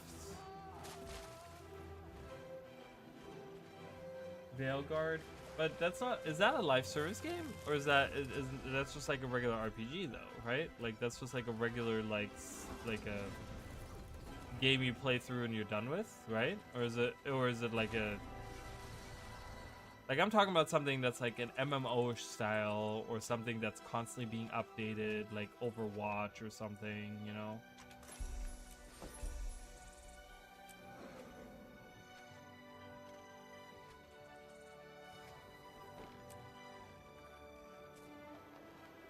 Because, like, I've heard good things about Veilguard, too, but that's just, like, a regular, like, Dragon Age game, right? Yeah, that's the thing. I think in the last like few years we've gotten a lot of really good single player games, like single player, like, you know, like campaigns, you know, where you just play through and that's the game, right? You like play through it and that's the game, like a Zelda game, right? Like Tears of the Kingdom was pretty good, right? And um, you know, games like that, right? Like we get those games like Baldur's Gate, right? Like we get those games and it's great. But like live service games or like MMOs and stuff, I feel like we really haven't gotten like everything that people are people are playing is stuff from like years ago, right? Like there's nothing that's been new that's come out where that's kind of taken the place of something. And that's kind of a shame to me because it's just like it kind of tells. I don't know what that says. We're going. So the commander says we're going on a trip, and then we're all dying. I don't know what kind of trip that is. Trip to hell? Trip to the underworld? Trip to see Grenth? Or Desmina, really? New World was okay, but running around killed me. Yeah, I mean, I get that. They have mounts now, so it's a little bit easier on mounts. But yeah, I mean, New World was pretty good, but I don't think that's gonna live very long. The way that, you know, I've been following the development of New World since its alpha, because I played the alpha. I way back when I played the alpha, and I you know, and I've kind of followed like the development of it ever since then, and it's kind of like been they don't do roadmaps, and they don't really do like their updates are really small and really insignificant, and I don't think that they're going to be able to really like I think that game is going to die within the next couple of years. The update they did what, like a month ago for console, I think was like it feels like a last ditch effort right now, because they haven't really given us anything since then, and they've been like completely quiet ever since then. So it's just kind of like we don't know what the future holds kind of thing. But I also don't think that, you know, it has the potential to really step into the light of, you know, being one of the top like live service games, but the developers are just flubbing the whole thing, I really think. And I don't know what the reason is. I don't know if it's something like, I've heard stories about how like it's really hard to work with the engine, and how it's really hard to like do stuff with the game and stuff, which I totally understand. So I'm not blaming like one or the other party, but I just think it's like right now it's not at that point, you know. Mounts aren't free. Well, that's true. I agree with that as well. So I think a good move would be to have like base mounts be free. I think that would be kind of nice. As soon as I'm playing, yeah, no, those things, when you look at those, like none of those are new games. Like I wouldn't really call Overwatch a new game, right? Like Overwatch, I don't think is like a new game. From what I understand, it's just like Overwatch 1 with like some differences or whatever, you know. So if you look at all of those things, those are all like older games. Those are all like from before like the pandemic even, you know. So it's like nothing has come out in recent years that's really taking the life service, the like, you know, constantly getting updated, the like, you know, moved into that space. You know, it's the same old stuff that's been going on, and I don't know. It's very strange to me that like we. You know, I think we're on the precipice of something very interesting. I think we're on the precipice of something it's still gonna take some years to kind of take effect, but I think we're on the precipice of. Ooh, we have a porta bomb going on. Let's do it. Yes, porta bomb from behind. Do it.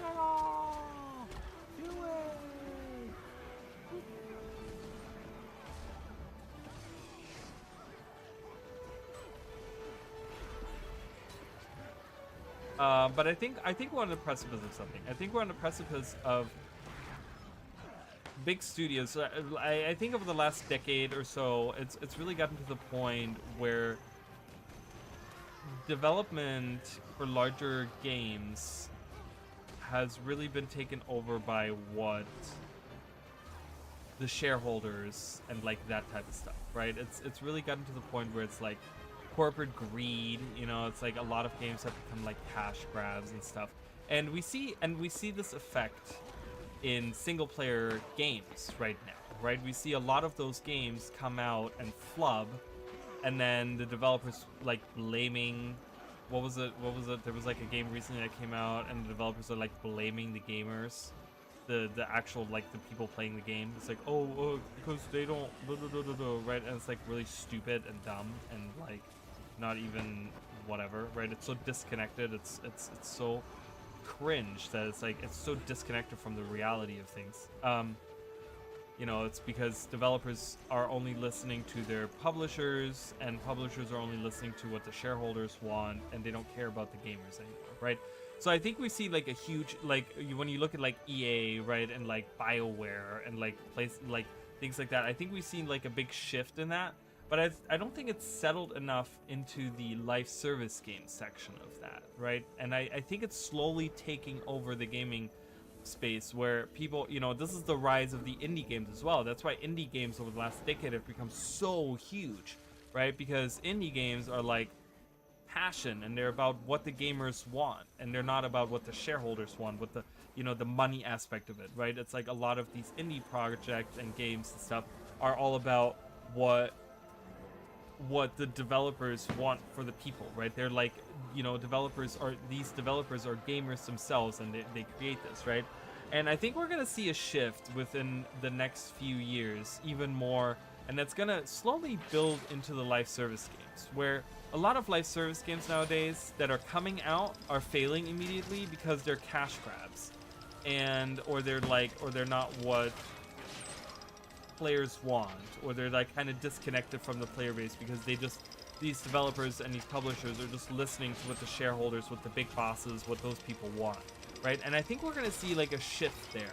I think it's gonna be like where it's slowly gonna have to be like either this genre is gonna die out, or people are gonna start, or these big corporations are gonna have to start listening to what the player base says and not listen to where the money is, because they're not gonna be making money if no one's playing your game. You're gonna be shutting down, like, what was that one game, Concord, whatever that was called? Like, it shut down, and it was like a huge investment that like Sony did, and it like completely failed because it brought nothing new, and players were like, this is stupid, this is boring, this is not competitive like to the other games that we have on the market. This doesn't bring anything new, this doesn't bring anything unique. We already have games like this that are already well, you know, developed and updated and, you know, fixed and, you know, stuff done to. So, you know, and it failed. And I think that was like, those things are going to happen a lot more until developers realize, well, we can't make those games, or some developers are going to realize, well, maybe we should listen to what the players ask for, right? Maybe we should listen to what the players want rather than what the people that have the money that are in control want, you know? So, Marvel Rivals, which is what will replace Overwatch for me.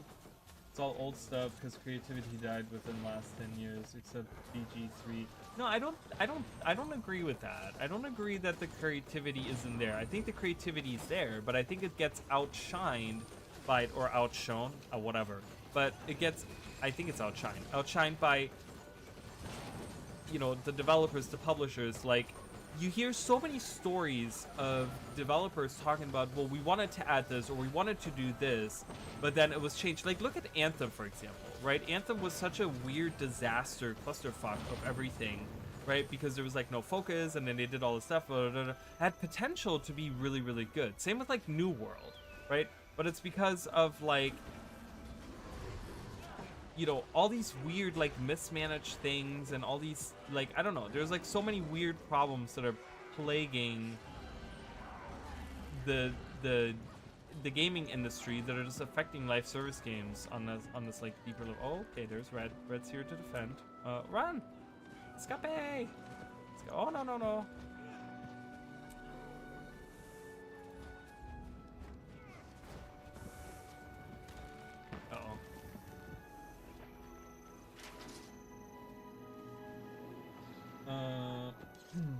past games were created by big bearded guy in garage with friends. Now it's made by people who aren't gamers themselves.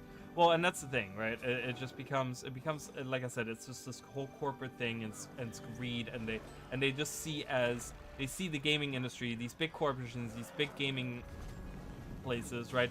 They look at the games and they just see money making machines, right? They're just like, this is becoming just all about making the money and trying to get as much out of the things as you can, right? And I think that's why games like Guild Wars 2, for example, are still very popular, because it doesn't feel like for the most part, I do know that there's certain parts of it that feel like the developers are a little disconnected, but I think for the most part, more so than other games, Guild Wars 2 still feels like a game that's made by gamers for the most part. Okay, I will recognize that there are certain parts of it that feel so weird, and some of the changes that they make are so strange. But I think for the most part, and that's why it's been surviving for so long. And I think that's why the games from so long ago are still surviving, because of that, right? Because they were made with that passion and with that freedom. Also, there's also this like freedom, right? They're not in chains where it's just like they have someone looking over their shoulder constantly, getting micromanaged, to be told what to put in a game and what not to put in a game, right? That's it cool. And Suits came in and say, nope, that won't sell. Yeah, exactly. Conqueror, Veilguard, Swords, or Outlaws, and soon AC Shadows are all flop games. Gamers are tired of this bullshit. They are, and I think it's gonna get to the point where I think gamers now, unfortunately with how the global economy and the economy specifically in the Western world is going right now, I think a lot of people are gonna be they're gonna be thinking about how they're spending their money now, right? Like, you know, the economy, you know, everything is expensive, prices are going up, right? And like, you know, we have this, you know, it's a whole political thing, right? It's like a whole thing, economics and all this stuff, right? And it doesn't matter which side you are on, or, you know, who you follow or who you believe in or whatever, right? Like, the fact of the matter is that everything is more expensive now, that everything, you know, and stuff like that, right? Like, and I think people are thinking now more about, wow, the food that was here just disappeared right as I was going for it. And people are going to be thinking about what they're spending their money on. Like, people are going to be more and more and more, like, they're getting burned. They're getting burned over and over again by these releases, by these games and stuff, and people are slowly gonna be, doesn't matter how many shareholders you have, how many billions of dollars you have behind you, right? Like, Concord, like I said, is a very recent prime example of this, right? Like, it doesn't matter how much money you invest in it, you know, if there's no passion behind it, if you're not listening to, you know, the things that the developers want to do, the things the players want, you know, if you're just looking out for money, you're gonna lose millions of dollars, and eventually it's gonna cost you your company. You know, it doesn't matter how many backers you have, or if you get bought by some other big company, because people, like, you know, people are gonna be like, the only reason I feel like EA is still like a company is because of all the sporting stuff, like all the sports stuff, like the FIFA and all that stuff. Like, I feel like that's the only reason that company is still alive, with all the shit that they've done over the years, right? Where like they went from like this amazing gaming company where like a lot of stuff that EA like published was like amazing, and it was just like people loved it, right? To now everything being just total garbage, and people are just hating everything they're releasing, you know. And I feel like there's gonna come a point where big companies are gonna have to like get with it, or they're just gonna die out, you know. I mean, it's just, you can only squeeze people so much, right? And it's just with everything going on. I was waiting over 10 years for Assassin's Creed game set in Japan. The moment I saw Yasuke, I knew my dreams was crushed. I don't even know what that is. I don't even know. I played Assassin's Creed like years and years ago. I really disliked it. and I didn't go back to trying other games. I don't know. I really disliked it, so I don't know if it was just a game. I don't even know which one it was that I tried at the time, but I didn't like it, and I was just like, nope, this isn't for me. And so I don't even know anything. But I know it's a huge franchise too, and I think that's it's another franchise. Same with like Star Wars, right? Like Star Wars used to have amazing games. Star Wars used to have these games where like people were like excited for a new Star Wars game, right? But now people are like, like how many canceled Star Wars games have we gotten in the last like decade, right? Like so many Star Wars games have been canceled in the last decade, right? Like because you know, it's like I don't know, there's like probably different reasons, but I just feel like I don't know. Yeah, almost kill. I mean, and that's the thing. Like like I said, these big publishers and these big developers better get with it. They have to get with it. They have to understand that they need to listen to the player base. You know. We'll end this. Yeah, I hope so. Right? Like I hope that there's a shift like that. I hope that there's a shift that eventually, you know, what I want, like the entire gaming community, right, all the gamers kind of to do is to like, you know, we always talk about like vote with your money and stuff, and I get that like, oh, it doesn't matter, like there's whales out there and stuff like that, but whales can only carry so much, right? Like they're called the 1%ers because they're the 1%ers. They're only 1%, right? Like, and you know, I don't think whales can carry big games that have a high demand of like money, you know, that take a lot of resources and stuff like that. Like I think it's getting to the points where like I think for a long time it was okay because gaming wasn't, you know, gaming has become such a huge thing over the last 10 20 years or whatever, that back in the day having like a few whales support your game was enough to keep your game alive. But I think with the cost of everything rising and with the way that everything works and companies needing more and more money, I don't think having just whales in your game supporting you is going to be enough to keep a game alive. You know, you're going to need the little people in there as well. And I hope that will lead to a larger change in the industry in general, you know.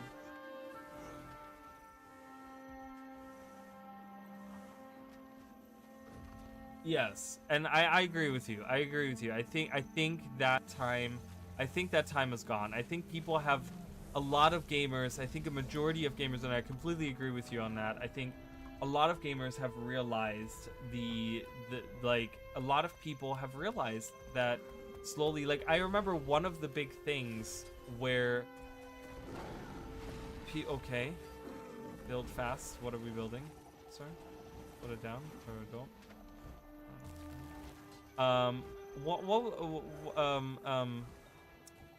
Battlefront. I don't know if you guys remember like Battlefront. When Battlefront was a 1 or 2 or whatever came out, the new set of Star Wars Battlefront came out, and it was like a huge disaster because like the monetization was like fucking insane, and people were just like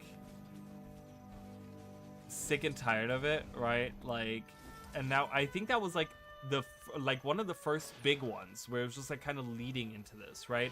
Like I know this is like years ago now that this happened, but I remember that was like one of the big where people were like, oh my god. And then Anthem was another one, I just talked about it, where people got like burned, you know, they like paid this money and they were just like I was actually included in that Anthem specifically because I thought at the time Destiny was huge and everyone was playing Destiny, and I remember telling my friend in real life, like a coworker of mine who was playing we were playing Destiny together, and I told him, I said, you know what, Anthem is coming out, Anthem is gonna kill Destiny because Anthem is fucking fantastic and it's gonna be this amazing thing. And man, did I get burned by that. Holy crap. Because that died, and like that was a dumpster fire, right? Like, and that died so quickly, you know. And I think it's becoming more and more frequent that this is happening, where like games don't even get to that point where they come out and get canceled. they get, you know, and they get, or shut down or whatever. Like, they get canceled before they even come out, right? And companies can't keep doing that. Like, that's not, you know, they might have like unlimited resources, but I think it's gonna get to a point where it's like, okay, well, you know, people are gonna be playing like, you know, Guild Wars 1 and Guild Wars 2, you know, in 2035, you know, and it's like, you know, the games up until that, like, you know, there has to be something that's gonna start replacing these games, you know, or the, you know, whatever, right? Or people are just gonna keep playing these older games, right? Like World of Warcraft and, you know, even Destiny and things like that, like Overwatch and stuff. And if people aren't, like, you know, and if these companies aren't on board, then, you know, if they're like, you know, imagine no big live service game for the next 10 years is coming out. That means for like 20 years we haven't gotten a big game to come out. That's gonna kill companies. That's gonna kill like big corporations if they don't make money with new things coming out, you know. I can say from the Overwatch perspective, since Overwatch 2 was released, I saw maybe like 40 people with skins from shop, and that's it. Not even 100. Yeah, I remember those Vader costs. He said it was a sense of pride and accomplishment. It became the most downloaded post in Reddit history for spending. And that's the thing, you know, it's like social media people, you know, the thing with social media, right? It's like now we can post these things. We can show people how disconnected, right? Like with Twitter and Reddit and all these places, like we can show people that, hey, these fucking developers are stupid because they don't care about the player. They are so disconnected that they're just like, oh yeah, it's the player's fault. It's the player's fault that's, and it's like, what? Why is it the player's fault? Like, why? What's going on with that? Like, it's not the player's fault. Like, there's a reason why no one wants to buy that, or why no one wants to play that, or whatever, right? It's like, if you release good stuff, people are wanting to play it. Like, it's been proven for like decades, for many decades now, right? So it's like the market is there. There's players, people want to play stuff, but if you're not releasing good stuff, people are not going to want to play it, right? And yeah, so it's crazy to me that, you know, I don't know, I just feel, I just wish the change was faster, right? Like I wish the change was faster in that, where people are, I don't know. I just want people to realize, like, don't, like, pre-order stuff. Like, I don't pre-order stuff anymore. I've learned my lesson. Like, Anthem was one of the ones that I pre-ordered. Or was it? No. Anthem I didn't pre-order. What was something that I pre-ordered that I had to refund? There was something I pre-ordered and I refunded. And I never do that kind of stuff. And there was one specific game, and I don't remember what it was, but it came out and it was just like, oh my god, this is really stupid, and everyone hated it, and it was just like, and I refunded it.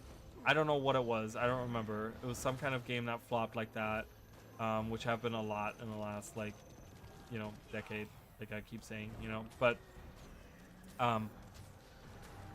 you know, it's, and people, like, that's another thing, like, I remember, like, do you guys remember how huge pre-order bonuses were and stuff? Like, people don't even do pre-order bonuses anymore because, like, people don't want to pre-order anymore. Like, companies don't do pre-order anymore because no one wants to do it anymore. No one wants to pre-order anything anymore. Everyone just wants to wait to see, like, gameplay of it and, like, reviews by content creators, streamers, blah, blah, blah, whatever. They want to watch the people that can afford to buy it before they invest their money in it, right? Like, and I'm just saying, like, I agree, like, they need to be careful with the stuff. They need to be careful with, you know, like, I'm hoping that this will lead, I hope that this will lead to better things in the future for the gaming industry. You know, that we will see something like Guild Wars 3 come out, that it's like where the developers are listening to what the players want, and it's just great. You know, it's just like good stuff coming out for the most part, and it's not like, you know, I think Guild Wars 2 has like the monetization of Guild Wars 2. Like, I would have loved to have Guild Wars 2 be a subscription game, right? I've talked about this before, because I think that would have in the long run been better for the game.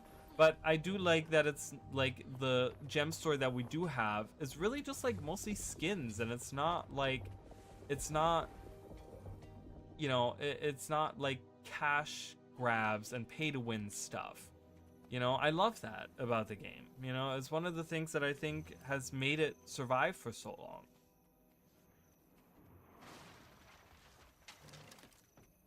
Yeah. Oh yeah. You paid an extra $100 for 4-day early access for a single player game. And it's not like, correct, the game won't run for you. It won't run from you. It's still gonna be there. Like, what is 4 days? Is an extra 4 days worth of paying an extra $100?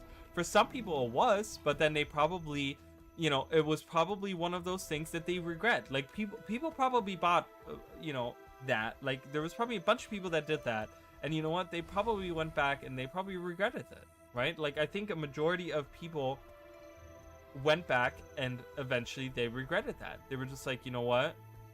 That was probably the stupidest thing I ever spent $100 on, right? Especially, like I said, now where people are really realizing like the money that they're spending because of the economy, right? That people are thinking more thoroughly about the things that they're spending money on, right? And those people are going to look at that and be like, $100 for, why did I do that for 4 days?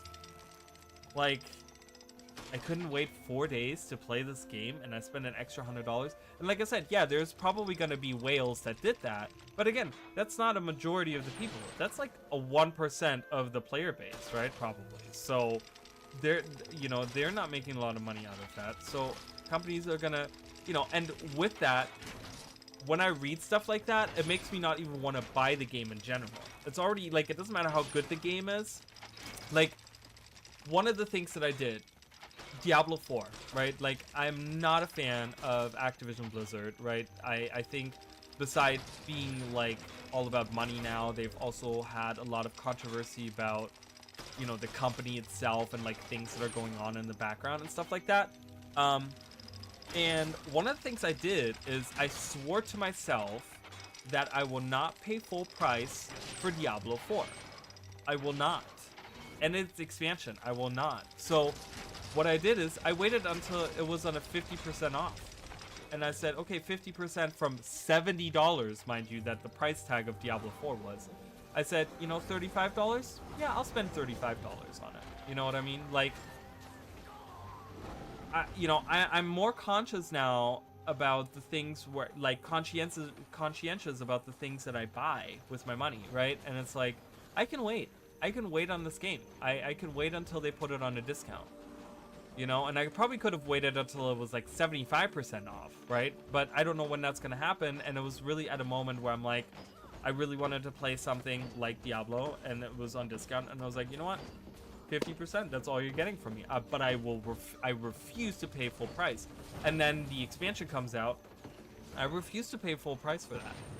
I'm sorry, you're such a scummy company that you're only getting half of my money. You're only getting half of what you, or half of the money that you would want me to spend. You're only getting half of that, you know?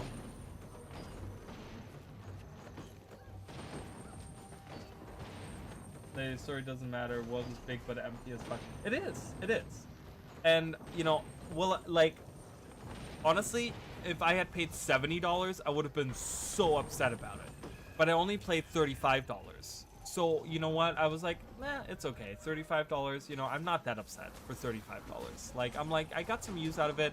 I made some characters. I can go back and play it at some point later down the road. You know, I can, like, you know, it's like, it's not that bad, you know, that I spent $35. Like, you know, it's not that great of a game. It's not that bad of a game. There's certain things that, you know, there's quality to it. I can see it. So I don't feel that bad about it. But overall, you know, it wasn't that great of a game where I'm just like, oh my god, this was awesome. Like, I love Diablo 3, just like you said, I love Diablo 3 as well. But, you know, with Activision Blizzard and like all the shit, like, I literally was like, I will never give them I will never pay $70 for a game of theirs. Because I also look at the track record, right? The last few releases that they've had were all just total flops. A lot of people were like I loved Warcraft 3, for example. I loved Warcraft 3. It was it was actually one of the first games that I ever played that got me into PC gaming. I was never a PC gamer. I was always a console gamer. And Warcraft 3 was actually one of the first games that I played on PC that actually got me into PC gaming, like properly, you know?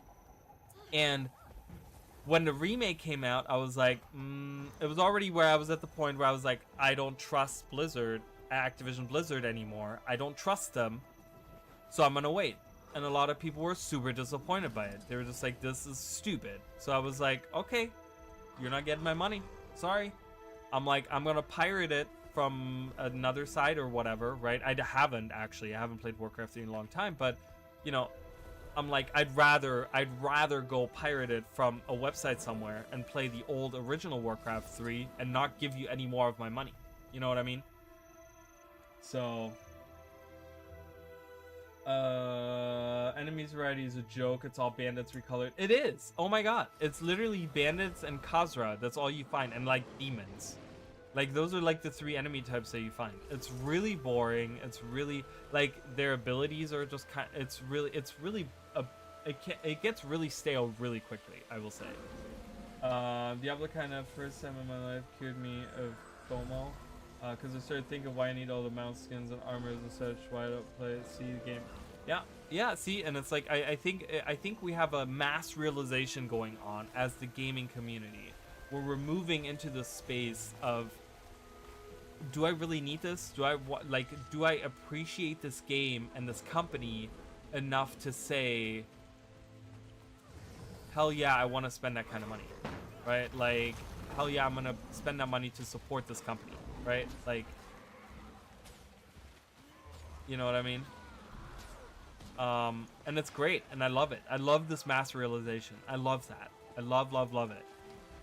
I think that's it's good. You know, it's a good change. It's a good mindset to have where we, you know, vote with your money. You know, it's like, you know, and yeah, I just think, you know, I hope that companies like. I don't want the developers that have a passion to lose their jobs, but I hate companies like Activision Blizzard that mistreats their developers and that treats them like crap, and that, you know, are misogynistic and sexist and do all these things in the background. They're just like horrible people, and they promote horrible people to be the bosses in the company and stuff like that. I've read so many stories now specifically about that company, about how they do things. You know, and how the developers have gone on strike and stuff like that, and you know, I just think that, like, again, I don't want those people, those developers to lose their jobs, but I also don't want those assholes behind the scenes to live, you know, cozy lives. Like, I don't, you know. Also, Necromancer was a joke. Loved Necromancer's games, but D3 Necromancer was much cooler. It was. I agree with you, and I just talked about it the other day. Diablo 4's classes feel very like the only one that I was interested in was the Sorcerer, because I felt like there was like variety to the build variety in Diablo 4 seems very because I see a lot of people using the same stuff, and I don't know. I feel like the build variety, like they used to have like a trait system, and they still have a trait system, but it's like you're kind of going for the same stuff over and over again, and it doesn't like getting a different trait doesn't really, I don't know, it feels weird to me. It doesn't feel good. The enemies are very boring. You know, it's fine for what it is, but I also don't think that it's like the best thing since sliced bread. And Diablo 3 was way better. I enjoyed Diablo 3 so much. I mean, I played Diablo 3 so much, even on stream, like, or not on, was it on stream? No, it wasn't on stream. But I played it with my sister. Like, it was one of the games that we played so much together. And now, and she's a fan of Diablo as a game, but she's not huge of a gamer. Like, she kind of just does it like casually, like once in a while she'll play video games and stuff. But now, I would never recommend it to her. I would never be like, oh man, you gotta play Diablo 4. Like, you haven't played it? I would never recommend that, because I have a feeling that she wouldn't enjoy it either. You know? So, oh my god. Help. Wait, when did we? Oh, we did take Stormless Castle. Oh my god, I was there for that. I was like, when did we take Stormless Castle? A while ago. Hello. Pay attention. Why can't I change Greatsword to Scythe? When I bought Diablo 3 on Premiere, only thing it lacked was Necromancer. Then there was a quest. I wait for him. Yeah, I don't know. I enjoyed Diablo 3, and even the I think the DLC was really good. I enjoyed the story. The world felt way more alive, varied. Like the world of Diablo 4 feels very boring. It's very like it's the same world just with like a different flavor over it, you know. But it's like, you know, the different areas, I mean, of the world. In Diablo 3, you really felt like you were journeying around like a continent, and you had like different places that you went to and stuff, and it felt, I don't know, it just felt like a journey that you went on. With Diablo 4, I feel like I'm just kind of running around like this tiny little island, and it's like, oh, it's just this corner over here and then that corner over there, and it just doesn't feel as big. It doesn't feel as Red on Lord. Shit, let's go.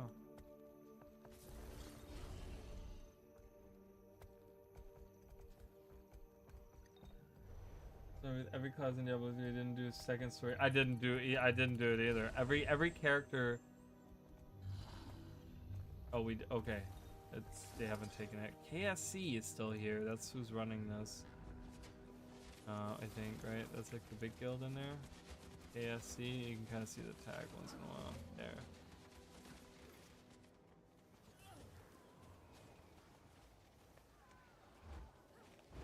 But yeah, same thing. I played through the story one time with one character, and every other character that I created afterwards, I was just like, now that story is not, it's not that interesting to me.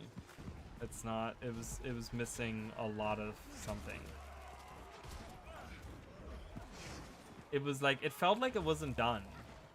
Like, Diablo 3 really felt like you went through this journey, and by the end of it, I'm like, man, okay, it was like an impactful story, and there was a lot going on, and blah, blah, blah. You know, but then with Diablo 4, it felt like they were just kind of like, it was like a preview, like not a preview, but like a prologue to like the actual story or something, where they were like trying to set up all these different things that could happen after. Like, you don't even deal with Diablo in the story of Diablo 4. And they're just like, oh yeah, Mephisto, and he's like coming at some point, and you're just like, okay, but wait, we're dealing with like Lilith, and then that felt very unsatisfying to me too. Like the whole Lilith situation, because I felt like she never cared about us as an enemy. So it kind of felt like when we're chasing after her, and it just didn't even feel like, it felt disconnected. There was like no connection between these different things. So I don't know, it was weird to me. It felt really, really strange to me. The whole story of it. Okay, I don't know what they're doing. They're just hanging out. Demon Hunter is much better than boring Rogue. Yeah, I didn't, you know, and I loved the Demon Hunter in... why are we leaving? Back? Why? Why can't we fight? Why aren't we defending? They're just gonna be taking this? I don't know what's going on.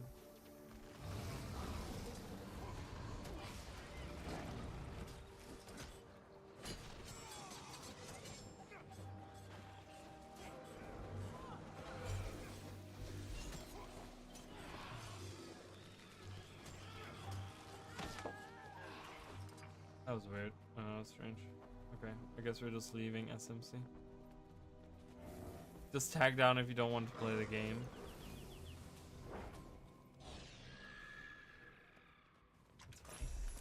That's funny.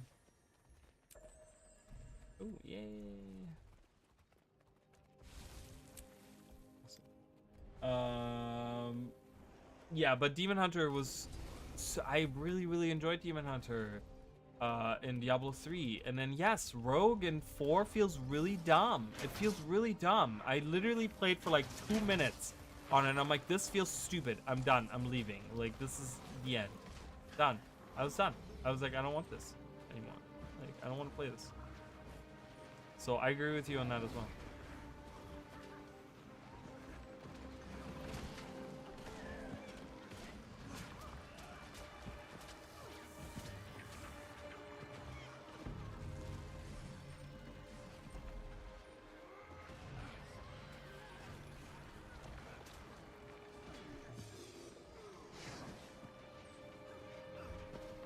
I bought a 20-year anniversary coin with Diablo 3 logo on it and Diablo Skull. That's probably more than...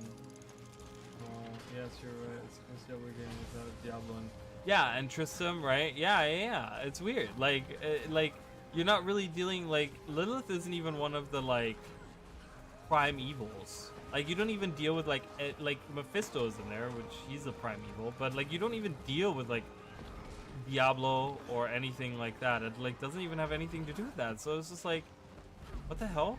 Like, why are you calling it Diablo? It has nothing to do with Diablo. Like, it's weird. Like, he's not even at all in the story. He's like not even mentioned. Like, at all. So I'm like, what?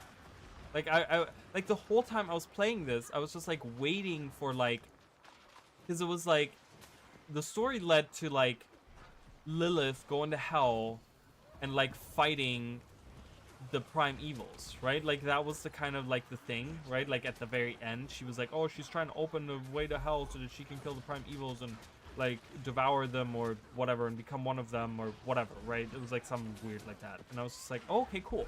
So I'm thinking to myself, I'm like, okay, so this is where the story goes into like, okay, we're opening the gate to the underworld, to hell or whatever, right? And we're gonna see all of these prime evils come out, and they're like, okay, well, you know, and she like completely is like overwhelmed by them immediately, and she didn't realize how powerful they really are compared to her, and all of a sudden, like, we don't even kill her or something. Like, I was expecting her to be like killed by Diablo and really be like, oh, the true bad guy of this game is not Lilith, because she's not even as powerful as we thought she was. But it's actually like one of the prime evils that's really taken over. But it was just like, it never really, it kind of fizzled out, and it like didn't feel impactful like in the least. It was so weird. And I was just like, okay, I don't understand this. I'm like, whatever, you know? I don't know.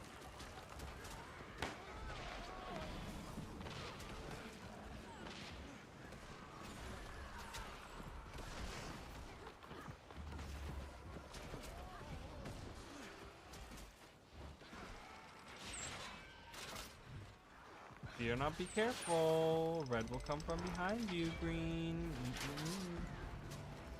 I was so hyped. Inarius and Lilith was in the game, and what was it like? Oh yeah, and there was like, like it had no impact. Inarius, like his stuff didn't impact the story at all.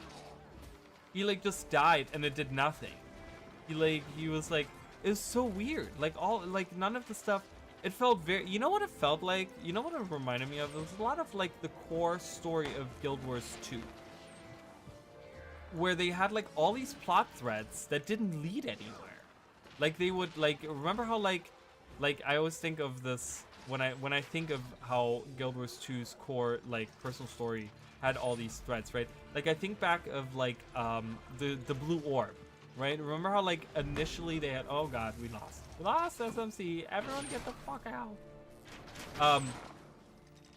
But like the blue orb, remember how that was like such an interesting thing, because it was like, oh, it's warding off the like Zai-Chan's corruption and and it never led anywhere, right? There was like all these people in the story that like died in the personal story, and it never led anywhere. It was just like, oh, they were upset for like one story instance, and then they moved on from their like they moved on and never talked about it again, right? And that's what it felt like. That's what the story felt like. The difference between the two things, though, is that like Guild Wars 2 is a live service, as an MMORPG, is a game that's still getting updates. So for us, it's like, oh, okay, we have these story threads that maybe down the road we can wrap up, right? Which they did with like the blue orb, which was connected to Suwon and stuff, right? Like, okay, we wrapped that up, right? Like there was things that you know, where they could take certain things and like bring characters back or whatever, right? But with like Diablo 4, it's just like, okay, this is a whole game that you're releasing, and it's like a single player. There's no like, you know, yeah, you're doing updates and you're doing seasons and stuff like that, but it's not really a life service game where you're getting like updates every few months or whatever. You're getting like new expansions every year or whatever, right? It's like, it's not a constantly updated thing, and it just kind of felt like none of these characters mattered in this grand story that they had. And it was just like, this felt like so unimpactful. Like none of the things. In Diablo 3 we went literally, I read Sin War trilogy books, so having Inarius and Lilith in game. Oh, I don't know anything. I've heard, you know, I've heard Inarius. I think Inarius was like mentioned in Diablo 3, I want to say, or I might have read about him at some point, so I was kind of excited to see Inarius. In Diablo 3 we went literally to hell and heaven. Here we have another desert, swamp, snow, mountains, and always rains land. Woohoo.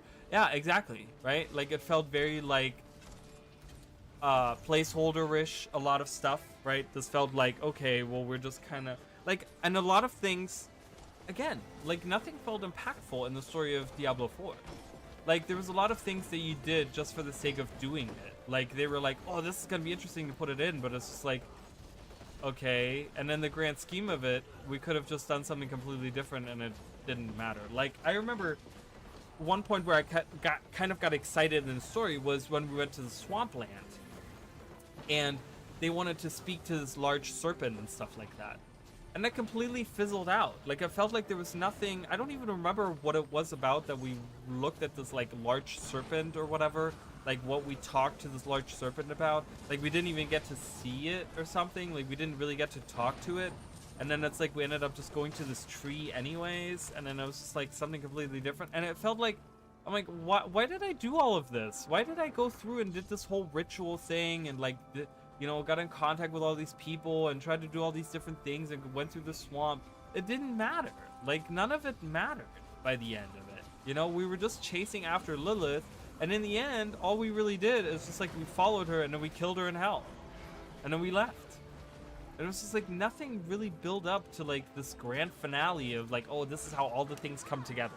Right, like in Guild Wars 2, at least we had building the pact, right? And like, you know, kind of the things, even the things from the early story, early personal story of like, oh, you know, the different orders and the things that, you know, the characters that you meet in the orders and that you recruit, right? Like you later on, like they kind of play a little bit of a role, right? Like where these characters come back in the story and they're kind of there and you meet them and they're just like, you know, when you band together to fight the like Sovereign Eye, you have all these characters from the story that you recruited and they're like, oh, we're here to help you, and you're just kind of like, oh, okay, cool. Like, you know, there's a little bit of a meaning behind these characters in the story that we had, right? It's like we recruited the pact and we recruited people into the pact, and you know, we got the orders to band together and and it's all like led up to this big fight against like Zaitan, right? Even though we had all these story threads that kind of led nowhere.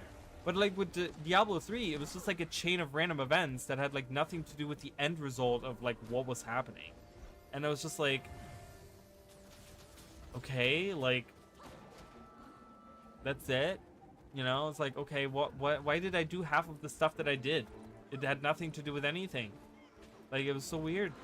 It was so strange. You know, there was also, like, in Diablo 3, I remember it was, like, it was the idea of, like, how, I remember how big of a reveal it was that we were, like, Nephilim, right? And it was just like, oh, yeah, because I remember that was, like, a big part where it's just like, oh, you know, why are we able to do all these things? Oh, because we're Nephilim, and that enables us to do all these things and stuff. And it was, like, I felt like that was, like, such a bigger story, like relevant story point versus like, I don't even know, like they never even confirmed it in 4 that we are Nephilim or something. Like, are we just strong enough to fight all these demons and we're just so powerful because we're just, I don't know, we're just us? Like, I don't know, it's weird, you know what I mean? Like, I don't know, it just felt, I don't know, 4 was just very disappointing in the way that they did the story and the world building and those things, you know. It just felt very like random things. You could really tell it was just like different people worked on different parts of the story, and then they kind of just tried to like latch them together half-assed and like make a grand story out of all of it. Like there wasn't a big plan to like, okay, this is what we want it to be. This is what this is supposed to be, you know?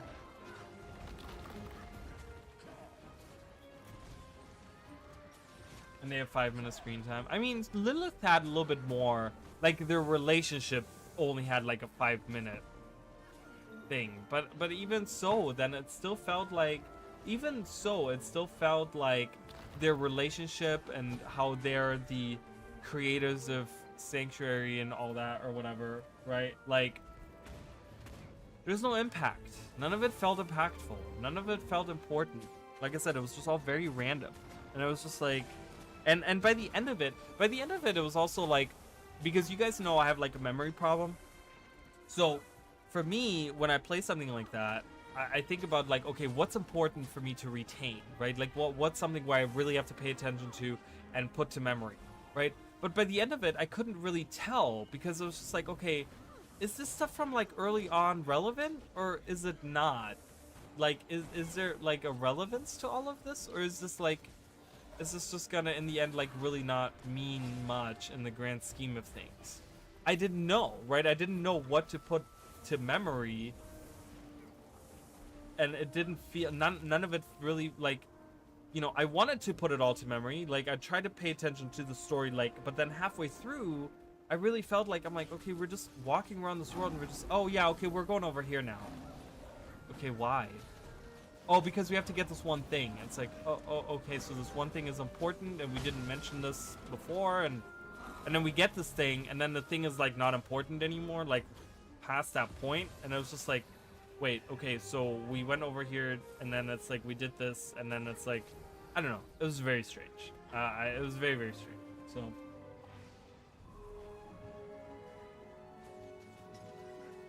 compared to Diablo 3, it was very, very disappointing. And it did, and also like another thing, like, you know, comparing it to Diablo 3 or whatever, like graphically, mechanically, gameplay wise, story wise, it didn't feel like, you know, it could have been another expansion for Diablo 3. It didn't feel like that much of an upgrade in like graphics and gameplay and like, you know, professions and like all these things that you could really say like, oh man, this is like an upgrade from the last game, right? Like you look at like Guild Wars 1 and Guild Wars 2, and yeah, obviously those are very different games, but at least specifically graphically, you can really say, well, Guild Wars 2 is a huge improvement over Guild Wars 1, right? There was a lot of things in Guild Wars 1 that looked very outdated and blah blah blah blah. But if you compare Guild Wars or Diablo 3 to Diablo 4, it's like even graphically, like it doesn't really look that much better. Like it could have just been a graphics update for Diablo 3, you know what I mean? Like, I don't know, it's weird like that.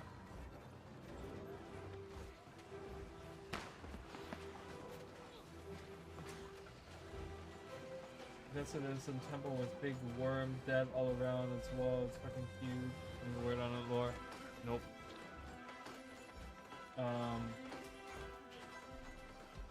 Yeah, I don't know. There was a lot of weird things like that. I don't know. So, but like I said, I think specifically, Activision Blizzard will have to, like, you know, they're gonna have to learn that lesson sooner or later, because I think there's gonna come a point where World of Warcraft is only gonna carry you that far. Right? Like, people are still kind of falling for the expansions of World of Warcraft, but I feel like over the last like 2-3 expansions, a lot of people have been kind of like, yeah, I bought the expansion and I got like a subscription for like a month, and then after that month was over, I didn't really want to play anymore. I just didn't really, it didn't draw me in. Like, you know what I mean? Like, it didn't retain me. You know, and I feel like I've heard this more and more and more, and I think people are gonna be like, again, they're gonna be kind of wary about, okay, are we gonna, am I gonna invest my money? Am I gonna do this? Am I gonna buy this expansion? Or am I just gonna wait until it's like half off a year from now and then maybe try it out or something? Like, you know, whatever, and like maybe see if maybe there's something interesting there.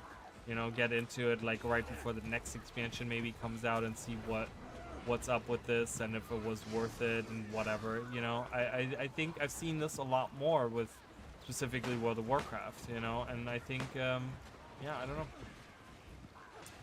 I hope it all leads to something positive, man. I really, really hope. I really, really hope that, you know, cash grab and pay to win and like those types of games will be a thing of the past, you know? I also hope that there's going to be legislature for that at some point, like globally, you know, where they can put, you know, they've already started kind of working towards like loot boxes and stuff. But I also hope that, like, you know, maybe they can put more restrictions on that stuff where it's just really not like they kind of restrict some of the cash grabby stuff that's been going on.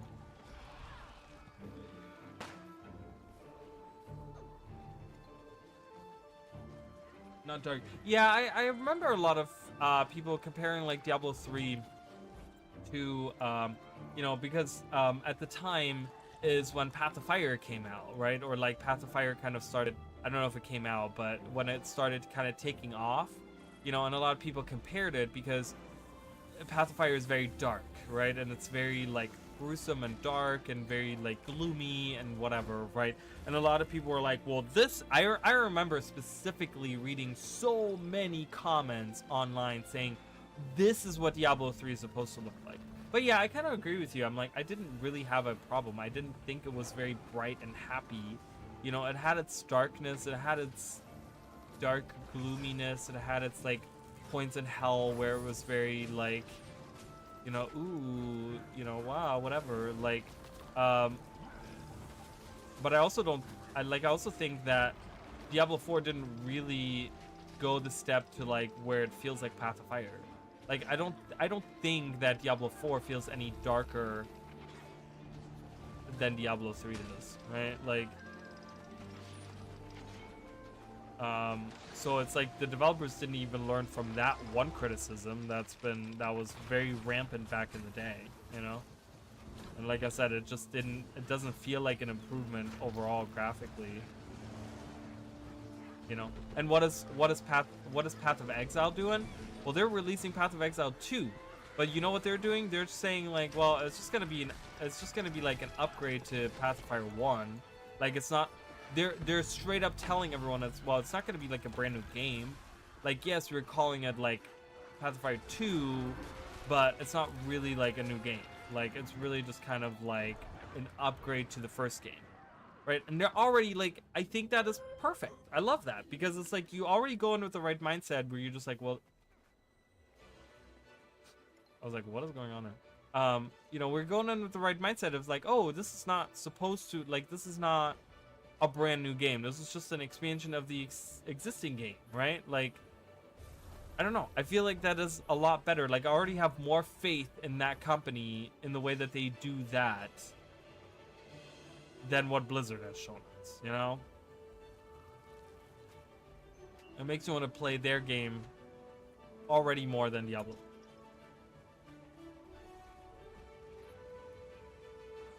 For sure, you know? So I don't know.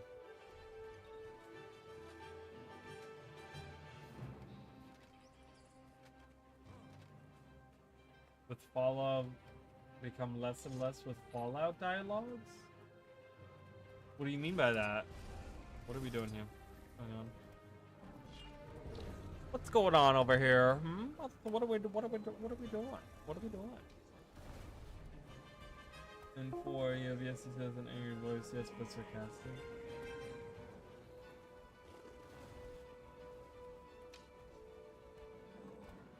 Is that right? Like that? Those are your like dialogue options in there.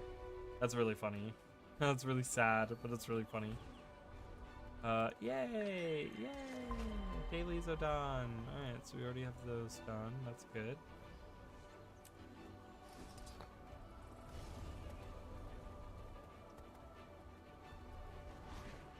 That's crazy.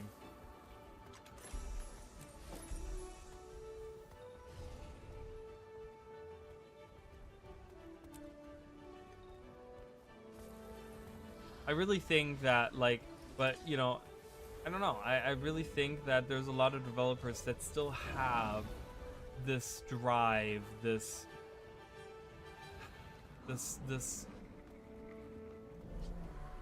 you know, I don't know. I think there's still potential for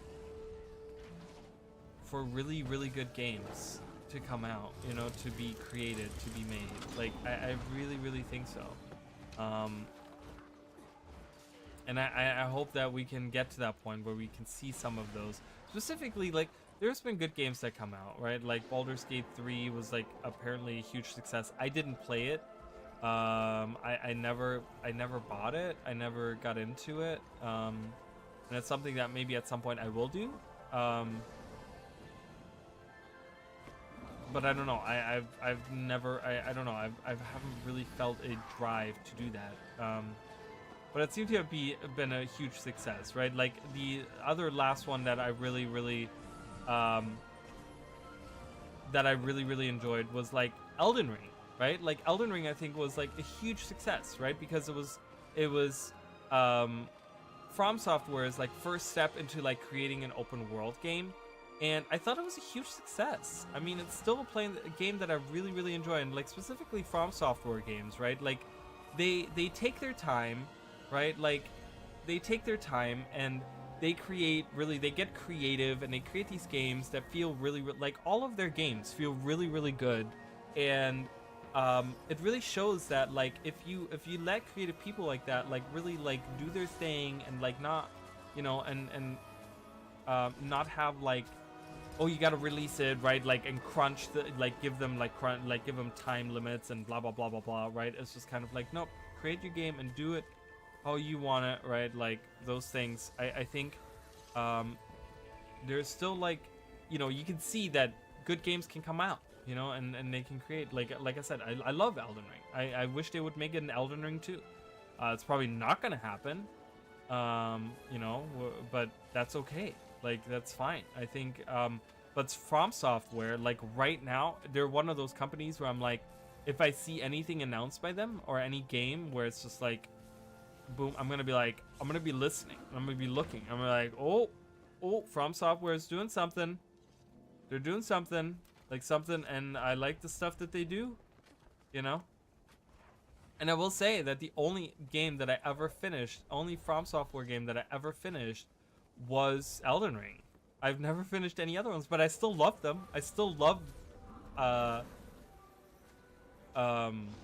like all the other games that they have. Like Dark Souls 3, I played a lot of. I own Dark Souls 2, I never really played it.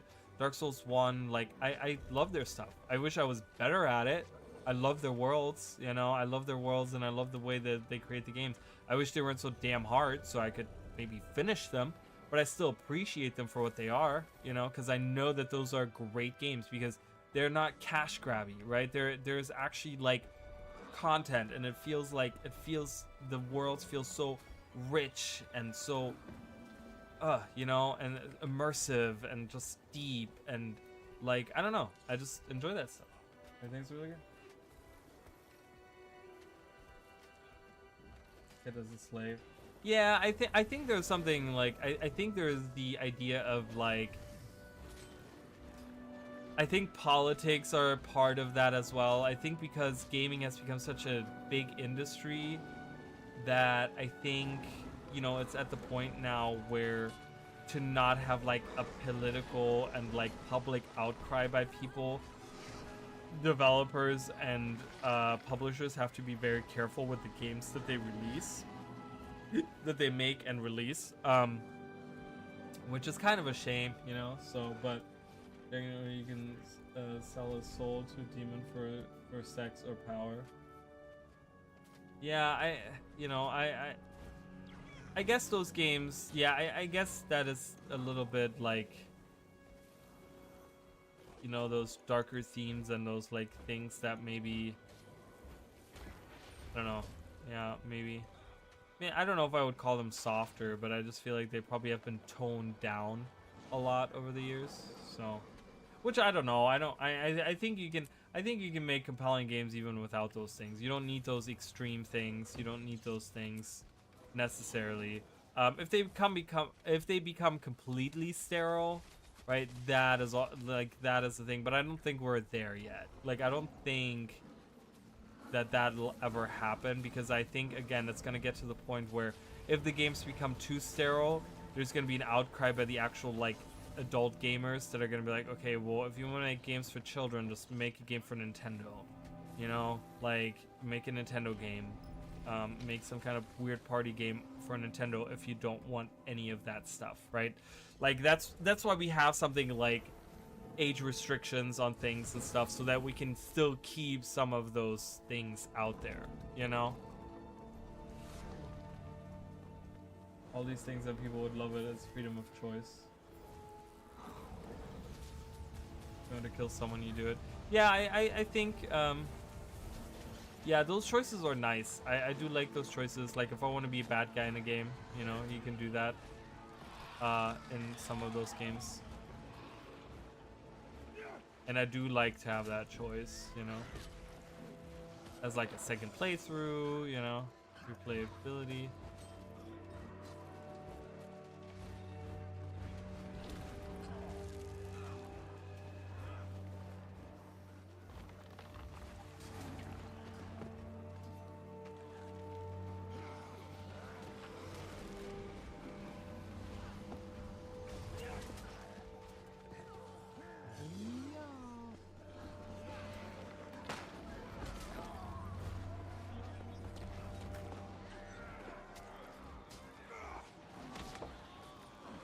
Yay, look at us. We did the thing. Oh.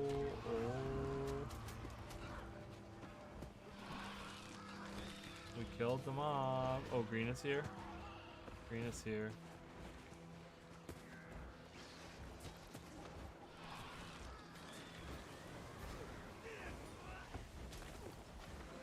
If you want to get rid of campaigning, you can. You all game to clean. Make them city guard accusing of murder to the 80 gold. Yeah.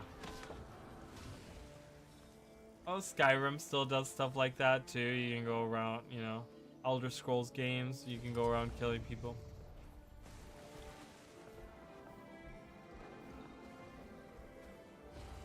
Oh god. Oh god.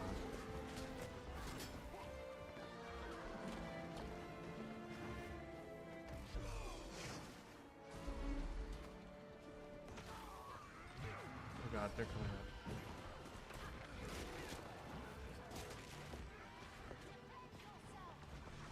We're so scattered. Like, if we weren't so scattered, like, we could probably do something, but like all over the place. Look at this.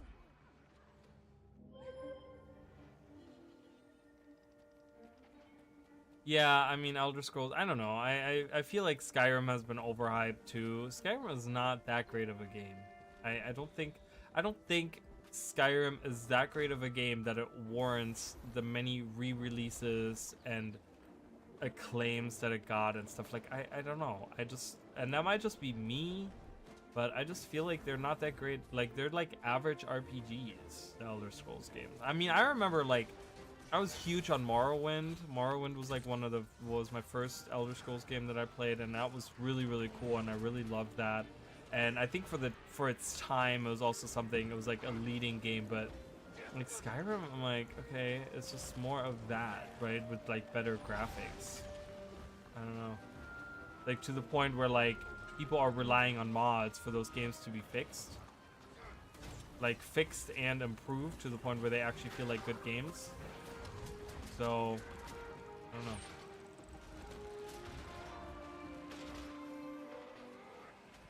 The freedom is what gets those, what is really good about those games, right? The freedom of choice of like, hey, I can be anything and I can go anywhere and I can do all these things and I can do, you know, there's a plethora of quests and I can make all these different builds and I can do all these different things, and then with mods that improves by like, you know, so many layers, so many different things that I can do, that I can have, that I can make, that I whatever, right? And like I think that's why people really like those games.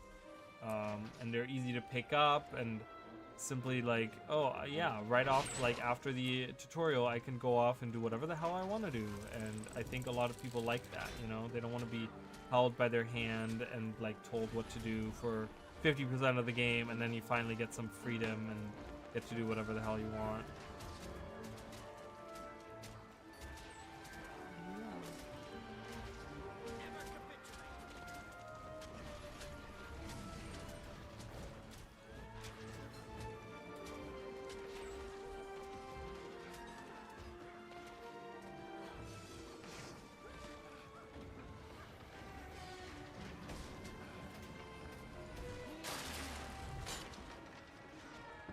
Oh, come on, give me that. Give me that kill. Yeah, yeah. Uh-oh. I'm leaving. No! No! No! It was me! I did it! I killed the guy! Right.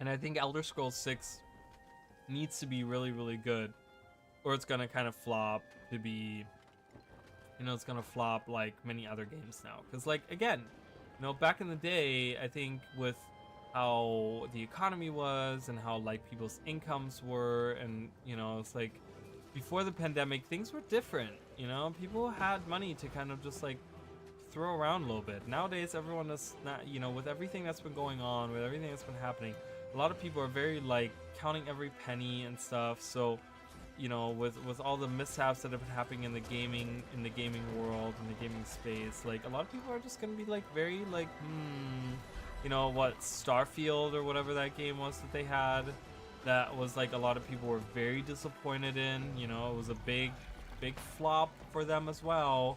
You know, a lot of people bought into it and they were very like super disappointed. So a lot of people are gonna have that in their, you know, at the forefront of their mind when it comes to Elder Scrolls 6. You know? Oh, look at that. We're doing great. Look at them all. Yes, yes. Look at all these points and all these bags and all these things. Ah, it's great. It's awesome. Awesome sauce. We killed them all. Nice. Goodbye. We got an ornate rusted key. Love it. Love, love, love it. I have 51 in my bank. I gotta go do the stuff one day. I gotta go in and, cause you can make some decent money off of those. The like the what are the like the infusion? What are they called? Swim infusion. Swim infusion.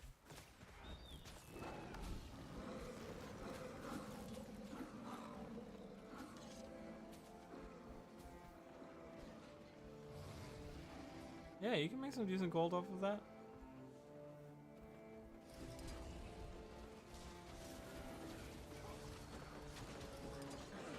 If you have enough keys, you know.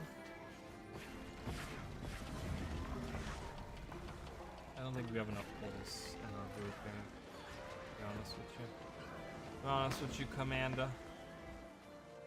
We don't have any siege up, we have nothing, and they're just hiding in that.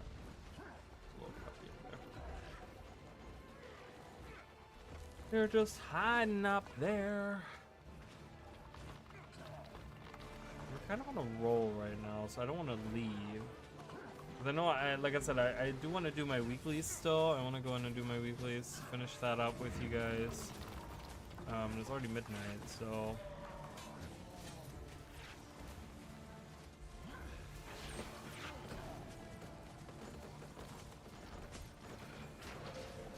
Some red stragglers. Ooh, get them! Yes. FBI, open up. Look at all this stuff that we have. Holy crap. Let's see.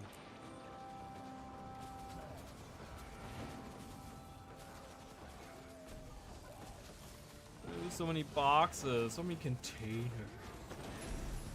I wish there was a button. I wish they would add like I wish they would add a open all containers button. Wouldn't that be fantastic? Open all containers button. Can't even. That would be the best thing ever. Open all containers. Because, like, look at this. I have how many different containers do I have that I can open? I could potentially open these if I had keys. I do have keys, so I can open these. So I have 16 here. I mean, not that I want to open that, but I mean the ones that are like actual like loot boxes and stuff. That's kind of what I'm talking about. So what do we have? We could open that. We could count those, right? 16 of that. We have 17, 21, 22, 24, 26, 31, 39, 95 of this. So whatever. What is it? 29, 30, 29, 30, 30. What did I say? I don't remember. My brain is like mush right now. So over 100 there. Right? You add all of these. Look at all of this. All of these right here. That's another like 50 that you add. Like almost 200. Plus these, of course, which I'm not counting, but I'm saying like there's like 200 containers that I have right now in my inventory that I need to like almost all, like not all individually. I mean 95 of those I just right click and open all, but it would be nice to just have an option like that, you know?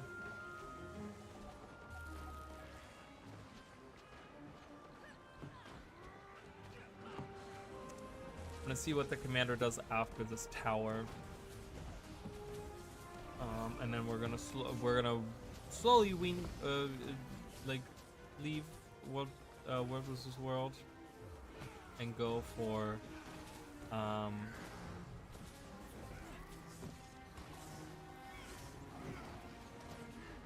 the weeklies, and I'm gonna end the stream after that. And then tomorrow we do maybe Pokemon, maybe Paladins, maybe something else. We'll have to see how I feel if I'm streaming tomorrow. We shall see. I'm also on Blue Sky. I talked about this. Blue Sky link is weird, so I'm gonna be putting that in the description at some point soon.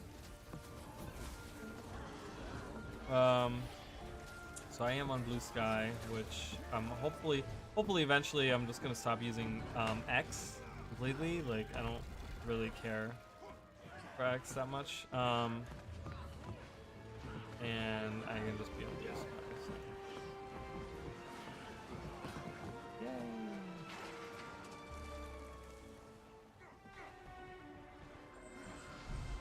Bronze. All right, what is the commander doing? What are we going for now?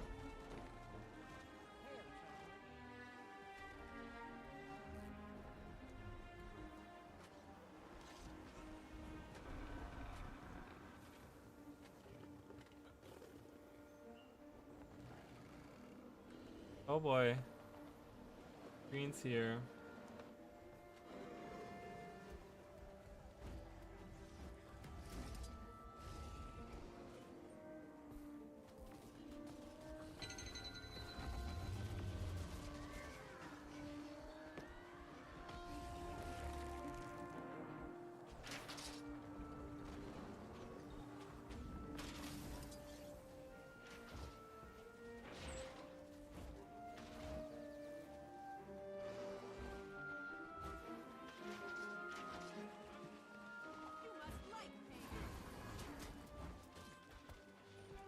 Ooh, that guy's not gonna survive.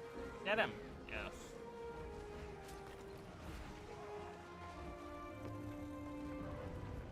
Uh-oh. Uh-oh. Spaghetti-O. I'm gonna die. Right. It's a perfect time for me to leave. Oh, wait. I got resurrected, I guess. I don't know when that happened. Alright, now I'm dead. Alright. Could have done more, but I died. Alright, so Let's open all of this stuff. Let's look. Okay, let's open all 16 of these. Whee! Ooh. I have a consume all. Nice. Ooh, we have some big ones here. Nice. I like it a lot. Getting a lot of experience here. Just opening up more containers. More containers. More containers. Containers for days. Boom, boom, boom. Alright. So we're getting a lot of stuff here. So I'm slowly getting... I mean, the thing that I kind of hate about this is the way that the ranks are working. Because here... So that's 148 ranks or levels there, right? And then it goes to like 500 and something. Is that what that is? Something like that, right? Like 400, 500, something like that. Then it goes up to like 600, right? And then there goes like 1200. It's just like it, like between that and that, it like goes so high. See, so I'm in the gold right now, but it goes up from, you know, 600 to 13, which is like 600 or something. It goes up to like, oh yeah, it's gonna be double that. It's like 1200 now, which it didn't really do that initially. Like I hate the jump on the next levels there. See, because here it's 1500, right? Which is like, okay, that's just a little bit more, understandably so, but that's 24, almost 2400. And it's also weird the way that they have it, right? Because they have it like up to 999, and then they don't have like, I don't know, another level. It's just like, oh, once you reach 10,000, that's it. Like, it's kind of weird, kind of strange how they have that. But anyways, we're working towards that slowly. All of these materials for days. So many materials. More materials. And more stuff, and more stuff, and more stuff. So much stuff. So much stuff.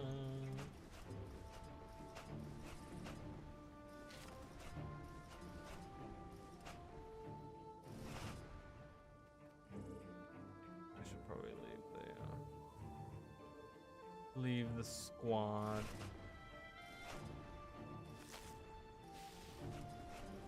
I'm gonna keep that because God knows if they're gonna update it or not. Leave it in there for now. See if they're gonna change something. Let's deposit. Most of that was materials. Ooh, nice. Yeah, these things loosen most. That's what I was talking about earlier. Because you make that into like piles of loosened crystals. So that's what I was talking about way early on. Guild Defender, don't need that. Lovely. Alright. Coolio, we did all that. I love that I have so many armor boxes in there. Really great. Alright, let's go get out of here. And let's do our weeklies, and then that's how I'm gonna finish the stream. And then I don't know what I'm gonna do. I wanna kinda watch a movie or something. Hang out, watch a movie. I don't know what to watch though. It's okay. I'm probably gonna end up watching some really weird stuff. Like I just watched the new Mean Girls the other day, which Mean Girls, just so you guys know, is one of my like favorite movies. I mean, I don't know. It's one of my favorite movies. It's like a guilty pleasure thing for me. Where I'm like, I don't know if I don't even know if I'm guilty about it. I just think it's a good movie. So the remake wasn't bad, but there were certain things where I was like, interesting choice. Yeah, I can't wait to see if the sulfurous this place gets updated at all. Like, there's really nothing going on here beside that, like, eventually, like, once in a while event. But we're gonna have to. That's where the thing is gonna be. I don't know. Is there gonna be something happening there? It's gonna be interesting. See what's gonna happen on Tuesday. All right, what do I need to do? I don't even know what my weeklies are. I can do events in Nios, events in the Shiver Peaks. Let's do events in the Shiver Peaks. Let's run around the starting area. Let's run around there and see what the heck's going on.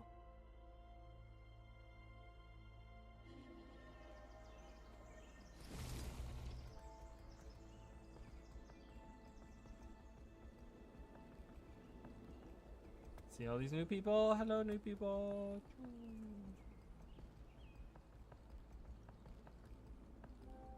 See if the Dredge are attacking. I don't think they are, but nope, they're not. All right.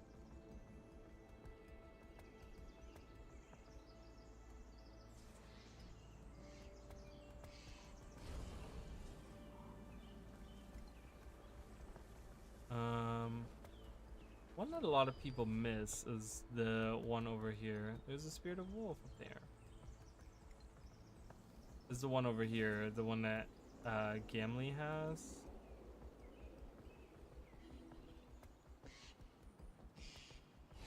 That's always one that a lot of people miss. Like, usually when I come over here, it's always up and ready to be triggered. Oh man, that Guild Wars 1 music hits so good.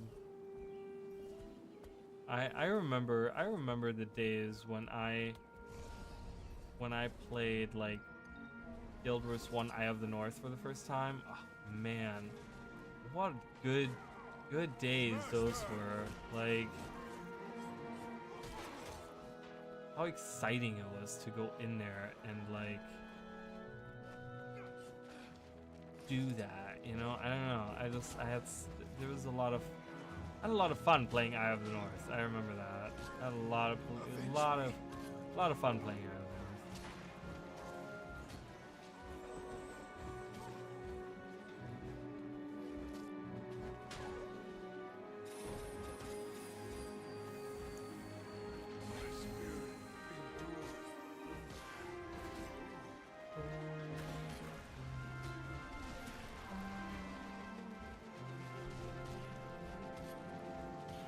Die! Alright, coolio. We did a couple of those. What, one more? Two more? Uno más. Uno más event, please. Evento. I don't know what event is in Spanish. I don't speak any Spanish. I wish I did. It's one of the languages that I do want to kind of learn. Oh, we have a herd going on here. Alright, let's go. And against the herd is coming up.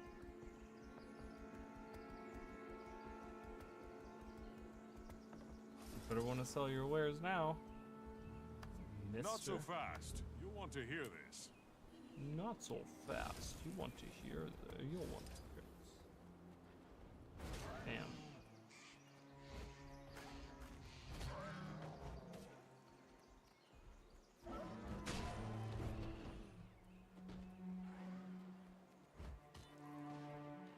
Damn. Uh-huh. Uh-huh. Alright, I've done enough here. I'm just gonna wait until they finish that.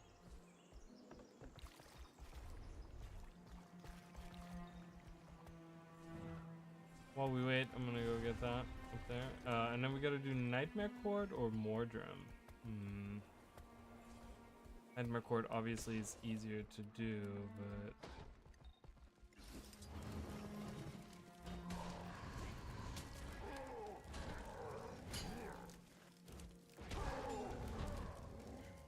please, may I? Thank you. May I open this test, please? No? Okay, die. What the hell? I mean, like, just positioned weirdly, so it doesn't open for me? I don't know what's going on. Yeah, I think that's what it is. I need to be, like, right on top of it. Okay, that's what it is. Excuse me. Excuse me. Excuse me. Excuse me. Alright, so that's done. Boom, done. Awesome sauce. Alright, let's go to defeat some Nightmare Court. Twilight Aber. Aber.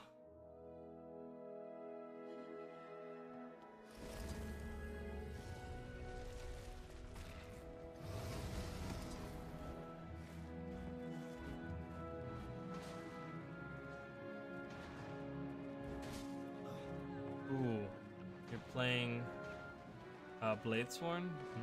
Interesting. I just don't, the sound effect of, honestly, the sound effects of the attacks is what drives me to not play Bladesworn. Because when the Bladesworn shoots that bullet out, that sound effect sounds so, it's really like low quality in my opinion. It's like really low quality, and it's very like, it's very obnoxious. It's very loud also. Yeah, and it's one of the reasons why I don't wanna play it. Bladesworn. I think Bladesworn is fun overall, but it's just not. I just don't like it. Because of that reason. Because of that little bit. Oh, hi, Emily. How are you? I'm doing well.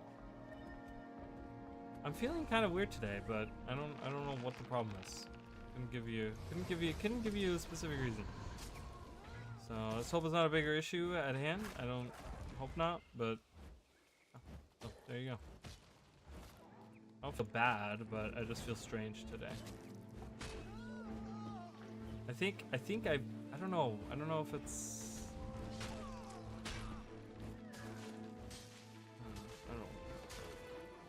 I don't know.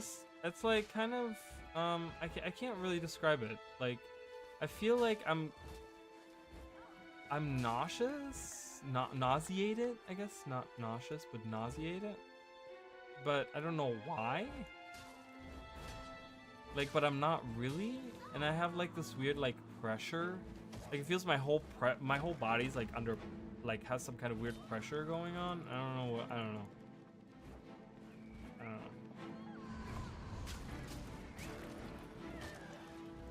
And it's like, I've been drinking a lot of water today because I'm just like, well, maybe it's, maybe I'm dehydrated, or I don't know. So, is my audio bad?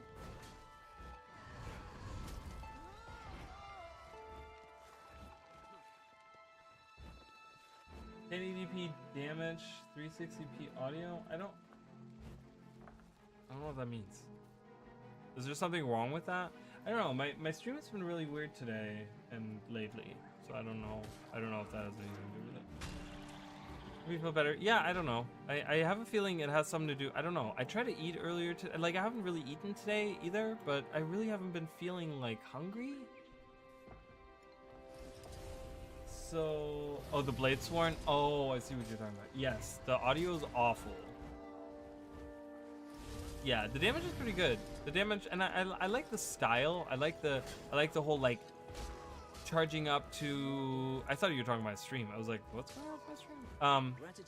No, but yeah, I think the concept of what the Bladesworn is great. I love the idea of having like a big build-up attack that does a lot of damage. Like, I think it's really cool, and I think they did like. I think they kind of got it to the point where it like feels kind of good, but like I said, the like constant like firing of that every time I slash my sword, it's like, ugh, stop. Try to go on that bike. I have a lot of volatile magic too. Yeah, so I don't know if it's like, with me, like, if I haven't, I ate something at work today. I ate at work, like, I was gonna take a meal home, but my coworker was like, hey, do you want to share something? And I was like, oh, okay, well, I can do that too. So we had like a breakfast burrito, which was like, it was really good. It was like a steak breakfast burrito, and with some like mini hash browns. It was really good. Our food at my job was pretty decent. And I ate like half of that, but that's all I've eaten today. But I'm not feeling hungry. Like, is that weird? Like, I feel like that's weird. Like, and like I said, I feel a little nauseated, so it's like to the point where I'm like, I kind of don't want to eat, but I kind of do. So I don't know. But I don't feel like necessarily bad. Like I can't say I'm like, oh, I don't feel good. Like I feel weird. Like I feel strange, different. So that's what's going on with me. God knows what that means. I don't know. I don't know. I don't know. Kill him! Oh, he's so invulnerable. That's a bit weird. Yeah, I don't know. No. Who knows? Maybe it's something. Maybe I ate something. Like, what did I eat yesterday? I don't even remember. Maybe it was something that I ate yesterday. That's like kind of just still messing with me or something. I don't know. I didn't really eat that much yesterday either, though. Did I eat something at work yesterday? I don't remember. Who knows? I can stand to lose a few pounds anyways, so I'll be okay. I need help, anyone. I'm right here. I'm defending you. Hello. Pow, pow, pow, pow, pow. Are you guys excited for Tuesday? Or are you guys reserved? Are you feeling more? Oh, hello. Act like you're crying. I can do that. That was terrible voice acting. I'm not trying to, you know what? That person's probably a very nice person, and I don't want to talk shit, but I just felt like that one voice line was not good. Right. So, there you go. Probably eat a little something when you sick isn't a time to diet. I know it's not. I know it's not. But, you know, I don't know. We'll see. See, I have some apples. I think I'm gonna eat some apple. I'm gonna eat some delicious apples after this. Cause I'm like, yeah, you know, apples. I could go for some apples. So I'm gonna have a little bit of apples, a little bit of the apple slices that I have, and drink some more water. And yeah, I don't know. Hopefully that'll do it. Hopefully I'll be like, oh, magic.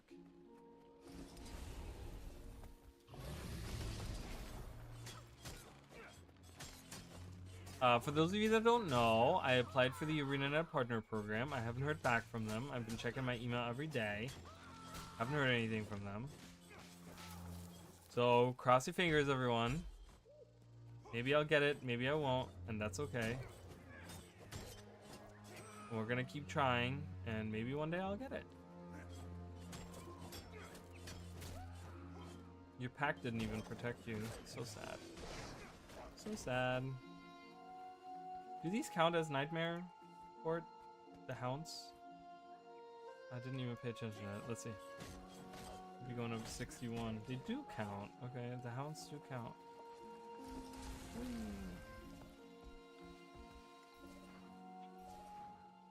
But yeah, I hope that the raid and conversions on Tuesday is gonna be good.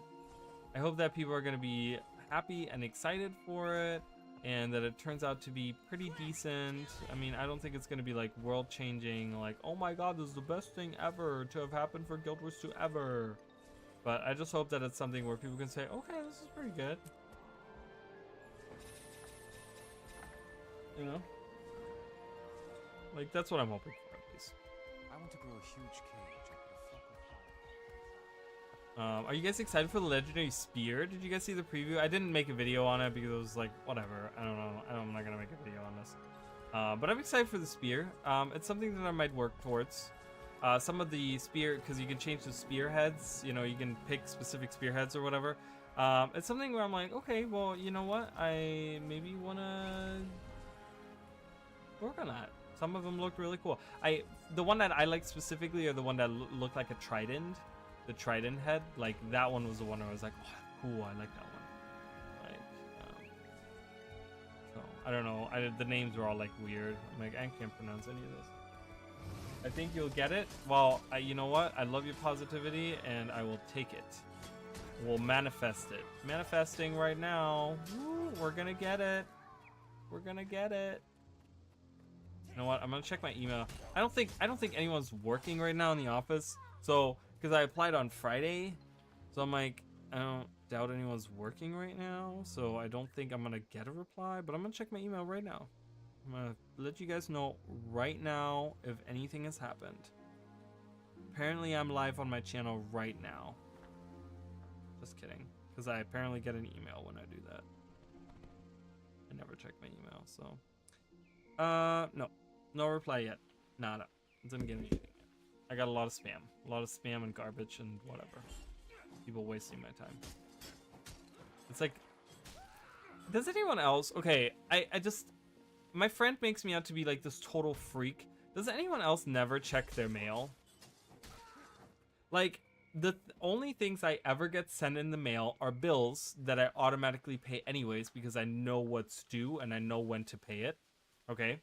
And just garbage. Like, just garbage. Like, people wanting me to, like, trying to sell me, like, loans and credit cards and all these things that I don't want, and I don't ever check my mail. So my mailbox, it gets to the point where my mailbox is so full that the mailman has to, like, and I make them do extra work and I feel bad. I mean, not like the mailbox is like literally in front of my house, okay? So it's not like they have to do that much extra work, and they get paid by the hours, so. But they have to, like, drop the extra mail off at my door because my mailbox is full. I never check it. It's just always trash. I literally go through and it's all garbage. And I have a friend of mine that says, "What? You check your mail like once a month?" I'm like, "Yeah, I check my mail once a month, maybe." She's like, "That's crazy. I check my mail every day." And I'm like, "I don't. I like deliveries get delivered right to the front door. You know, like I never really get important mail. Like I get important packages, but like I said, they get brought right to the front door. So, is that weird? I'm excited for new content in general. You did inspire me though to log on this weekend and work on some. Oh, did you get those done? I got Mr. Rivington. Oh, awesome! I haven't done that achievement yet. That is an achievement. I have not done that. That's actually really funny that you talk about that because I haven't done that achievement. So. That is not, but I'm glad you got that. I'm glad you worked on some of that stuff. So, feeling ready and prepared for the new content. But yeah, that is definitely one that I still want to work on at some point. I don't know. I haven't really felt motivated to do that specific achievement. So, I hate checking the mail. Only check in case I get jury duty. Yeah, I mean, yeah. Just white noise box. Yeah, right? Like, it's so crazy. Like, is it just me that gets so much? Like, I applied for a loan in March, okay? And ever since then, I get nothing but, like, get a personal loan. Get a personal loan. But I get, like, I kid you not, I get, like, 3 to 5 envelopes a day. And I kid you not, a day. Get a personal loan, get a credit card, get a personal loan. I'm like, what? And it's like, every day it's the same companies over and over again. I'm like, oh my God, you people waste so, like, no wonder the Amazon is dying. With, like, I alone have like half of the Amazon in my trash bin. Like, in my trash can, because you're just sending all this mail to me. What? It is insane to me. Is wild. Like, I feel like there needs to be some kind of law put into place where they are only allowed to send you a set amount of like mail every month or something, like companies to like individual like households or something, because it is obscene with how many mails I get on. I'm like, I already have a personal loan. Like, I don't like. It's crazy. Weird. Like, I mean, I guess that's not like a super important issue that we, you know, need to have like Congress talk about or whatever, but it's just, it's crazy. Like, we're worried about our world dying. It's like, here we are printing the same letter 75 times a month to one household. I can't imagine, like, if I'm the one that gets it, how many millions of other people get the same mail every day? That's a lot of paper.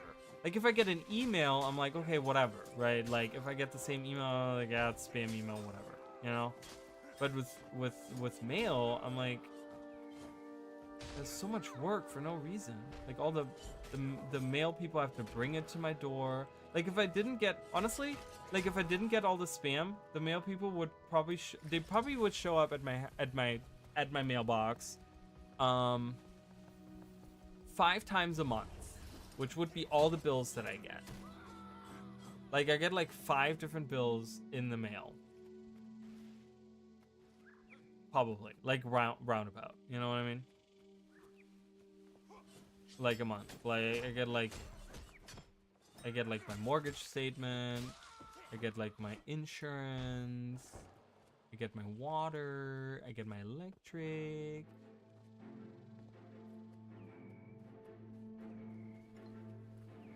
That's it. I don't even get my internet bill is like paperless. I don't even get, so it's literally those. That's it. That's all I would get. Imagine you only got that. Weird. Wild. It's wild. I have one more to kill. Uno más! Come here, Mr. Hound. You must die.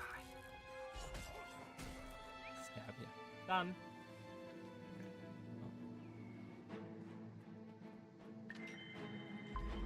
Ta-da!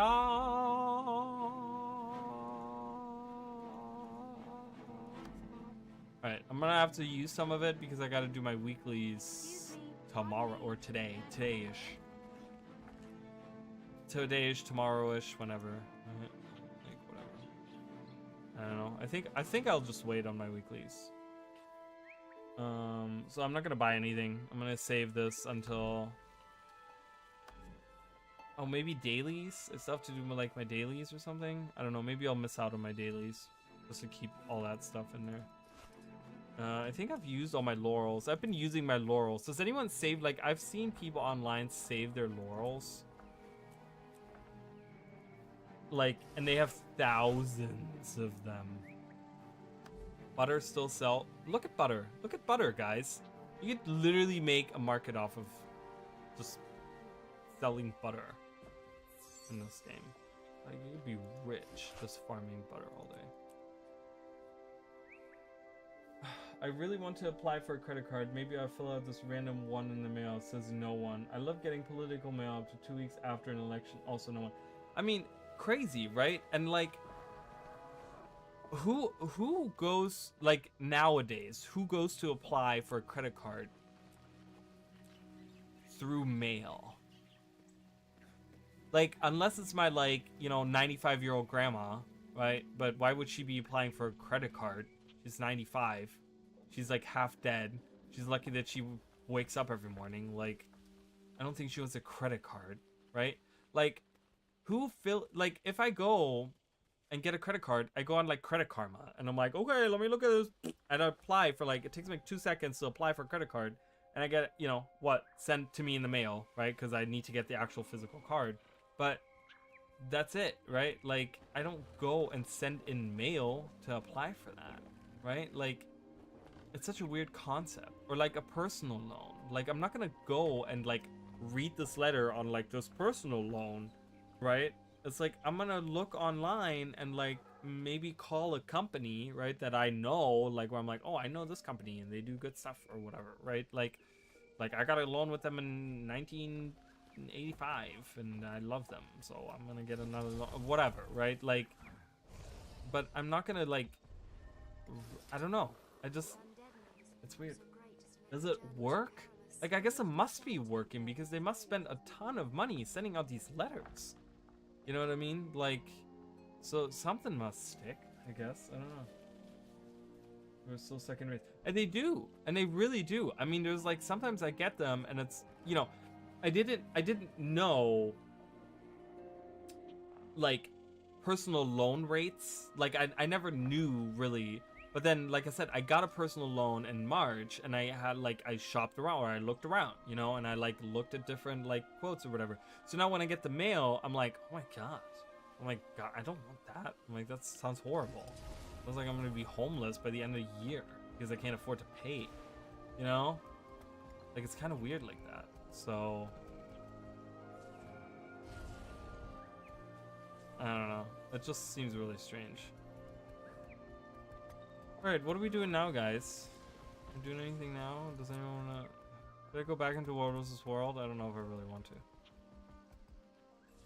My weeklies were way faster than I thought they would be. I thought I'm gonna be here for another, like, whatever, hour.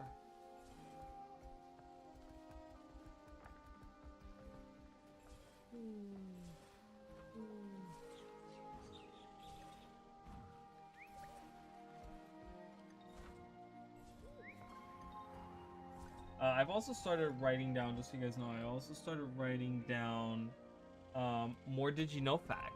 I got my old list out, which was over here. Like, this was the original list that, you know, this is my old, these are all Guild Wars 2 notes that I took for all my videos. All these notes, these are all notes. This entire notebook is, to the very last page, is done. Okay, I've done stuff in here. This is done now. So this is my second or third one now that I have, which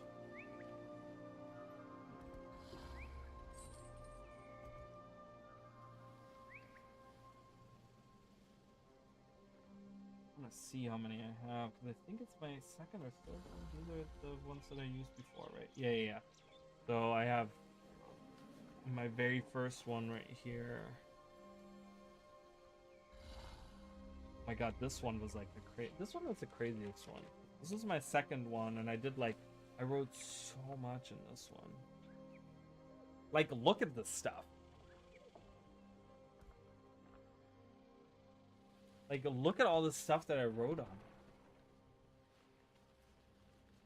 Freaking wild.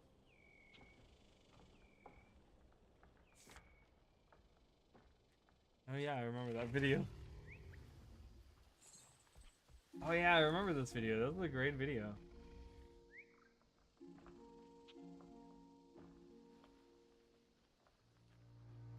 Oh, the stuff that I used to write down is like crazy. Yeah, there's a lot of stuff that I have. That was my second one. My first one had all ripped out pages, so it's really thin. There's not even a lot of pages in here, but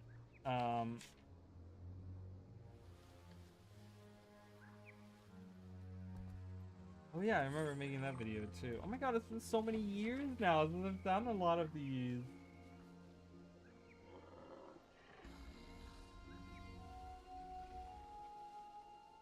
That's so weird.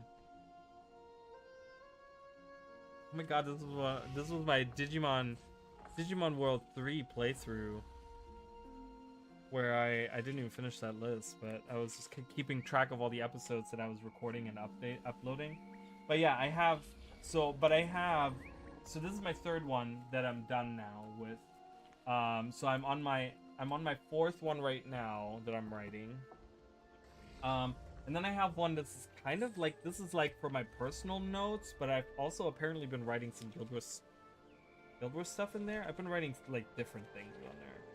There's a lot of like, I usually write down my money stuff. This is a lot of my money stuff, like money that I earn versus money that I spend versus like every page is like some kind of, you know, it's like, okay, money earned, money saved, you know, it's like these little lists that I have, like same here, and then same here, and same here, same here. Like next one as well. Like even with little connotations on what is what build. Next one as well, next one as well. Yeah, that's what I did in this one. Oh, then right here, I kept track of a bunch of different things. A to-do list that I had at some point with a shopping list in there. Some ideas that I had for a different project. This was for my, This was a concept that I had for the new ending that I created recently, that I have on my videos, which I think that's what I went with most of this stuff. Yeah, so that's what this one is, this notepad. But then I'm already prepared for many years to come because I have all of these. So I have, and these are empty. There's nothing in these, but I have 1, 2, 3, 4, 5, 6, 7, 8. I have 8 more notebooks if I want to write stuff. Like 8 more. These are all empty. So I'm prepared. I'm prepared. I can write stuff. I need to write stuff. All right, I'm leaving this one out. The other one's gonna go away. But yeah, that's what's great.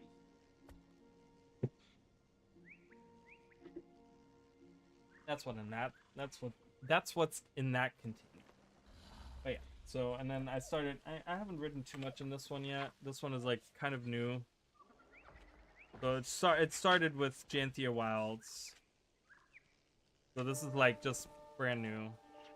I wrote down theories that I have for Janthia Wilds, which I've already talked about. So, but yeah, I'm writing a new list of Did You Knows, and I had some videos that I printed out like it's so weird. I like sometimes I look back at things that I've done and I'm like, oh my god, like I literally notes that I have for videos where you guys see me talking, like that are like not necessarily structured videos, but where I'm on camera talking to you guys about certain subjects. I actually have notes that I read that are in front of me, and these are notes.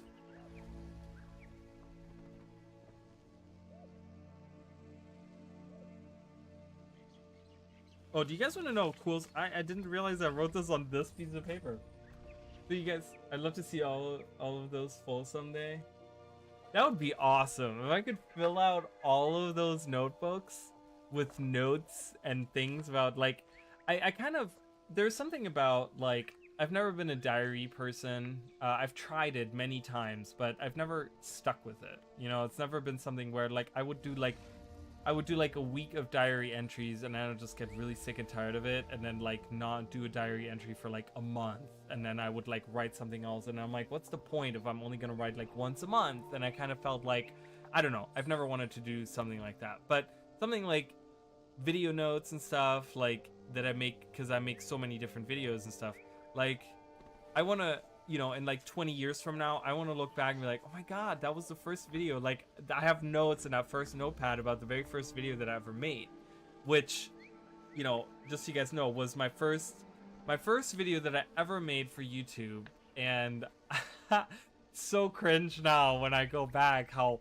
much I have improved in my video making, but it was the very first elite speculation that I ever made, which was the sorcerer for the elementalist in Guild Wars 2. Was it End of Dragons? I think it was End of Dragons. Yeah, it was when right after End of Dragons got announced or something like that. And yeah, I want to be able to like look back in like 20 years and just be like, oh man, I remember that. I remember when I made that. I remember when I made those videos. You know, and just kind of, I don't know, see like how far I've come or whatever, you know, hopefully. But here's a little interesting thing. So you guys, literally this is titled Nayo's Realm of Dreams. And I have a bunch of notes about, I guess, it's one of the videos that I've made after Secrets of the Obscure, talking about before Nayo's was released, where I talked about it. But I wrote on here, so I don't know if you guys are Domino's pizza eaters, like order or whatever, but they have these, apparently you can put in these codes where you can get like a discount of 40% on 2 specific orders. So if you order a large 3-topping pizza and you put in a code of 9174, apparently you get 40% off. And you can do a medium 5-topping pizza and you put in 5162 if you do, I think it's like takeout. Is it takeout or delivery? It might be takeout. And you get a 40% discount on those codes. which I apparently wrote down at some point, and I did order those a couple times. So I don't know if that's legal or illegal. I don't know where those codes come from, but apparently they've been working for many years, and a lot of people still use them. So there you go.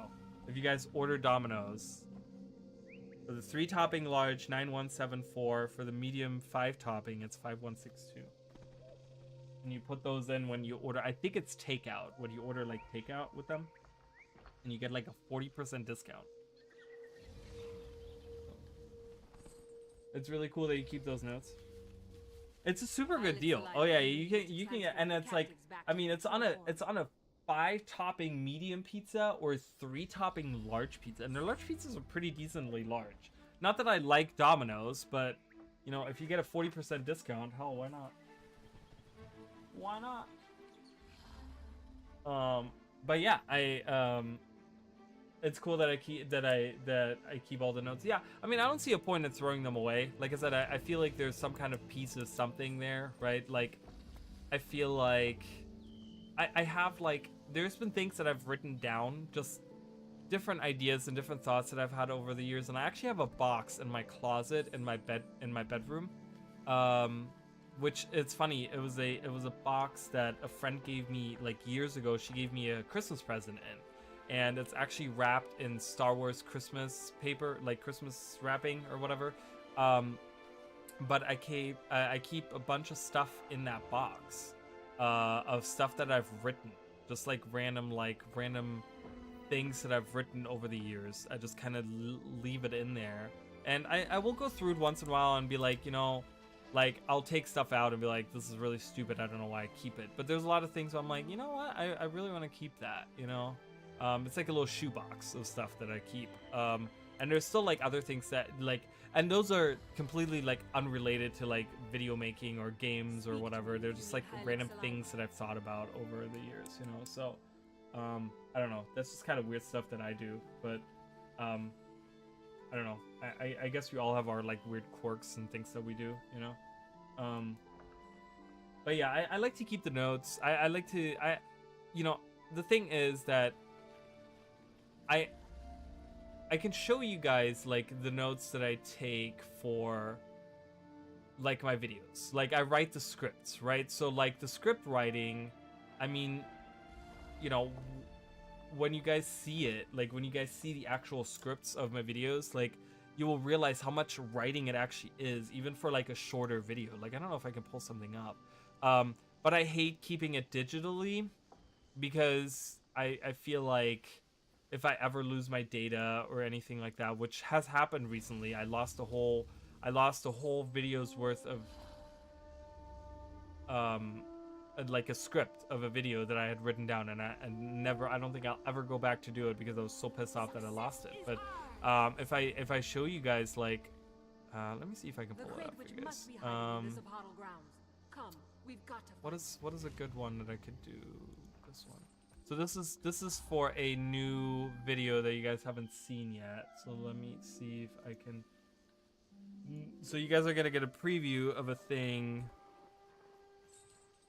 No, what? No. There we go. That's what we're gonna. Can I just do a window? I can do a window.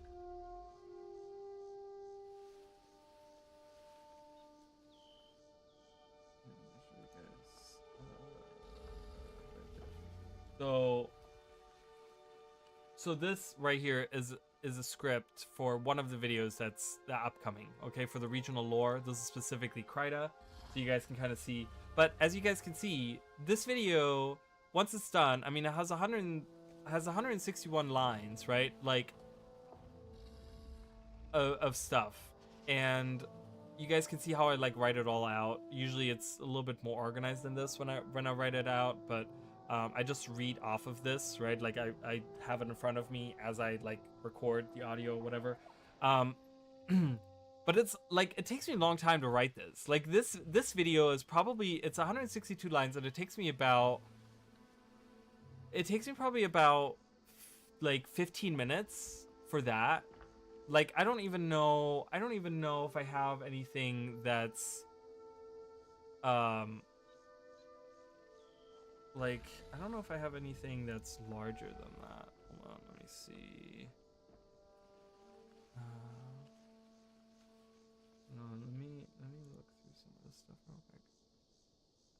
I don't know where that even is. I gotta look through all of this stuff.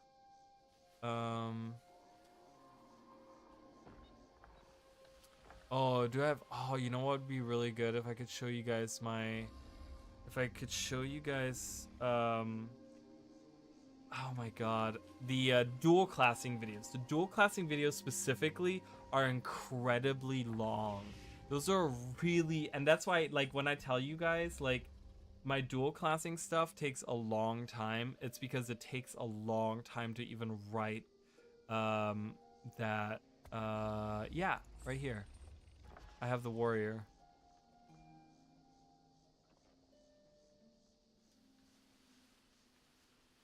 Okay, let's pull it back up.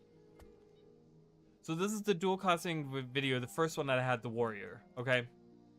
And you guys can see, I mean, I don't have a line count. Can I view? Oh god, how do I do this again? I never do the line count usually. I just did this for this recent thing because I was comparing the different videos to each, or the different things to each other. Word count? No. Line numbering. Show numbering. Okay. Oh, whatever. I don't have every number, every line. But you know, it's 6 pages, 5.5. I mean, 5 and I don't know, whatever.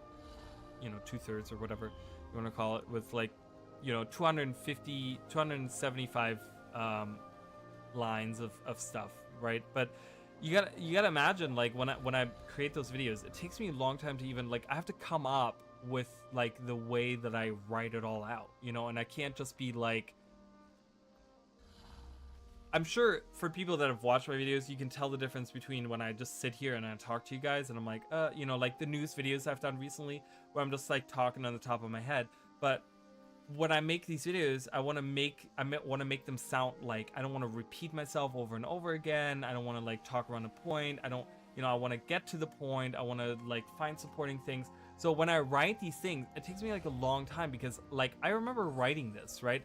And I remember like I have to come up with a concept and I have to like, okay, how do I write this? How do I write this to sound like interesting? And how do I write this to like not sound stupid? And, you know, how do I get the point across? And how do I make this engaging for people? And like, you know, I try to add a couple of like jokes in there here and there. I mean, I know I'm not a super funny person, but you know, I feel like I'm funnier like on the spot. I'm more of like okay, I'm on the spot, like haha, I can come up with some funny, but like actually writing jokes into a video and stuff is not stuff that I do. And I feel like, you know, it's like, oh, I gotta come up with all of this. So these specifically, the dual classing is the hardest series that I've done ever, and that's why it takes a long time for them to come out, because I have to like make this concept in my head and then I have to like write it out, and that's like the first step, right? And it takes me like, to write these specifically for dual classing, it takes me like hours. It takes me many hours to write these.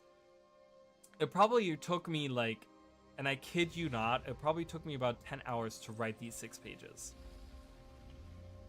because I don't, it's not just sitting here and typing, right? It's not just the stuff flows into my head and I'm like, oh, okay, yeah, blah blah blah blah blah blah blah blah, right? It's like I write it and I'm like, okay, and then maybe we could do, okay, yeah, and then I write another sentence. I'm like, yeah, but that sounds stupid, so I delete it and I'm like, okay, how can I, what's a better word to use for this? Okay, and I'm like, okay, oh, I use this word, like, you know, I used something, the word something, like 3 times in the last 5 sentences, so I'm like, I gotta come up with something else, right? So many times I Google, I'm like, okay, what's a good synonym that for like, you know, not specifically something, but like for this word, right? And I'm like, oh, okay, yeah, that kind of fits. So I go in, all right, I have to change that. Okay, takes me about like 30 minutes to write like 1 paragraph. Like I can tell you this paragraph probably took me 30 minutes to write,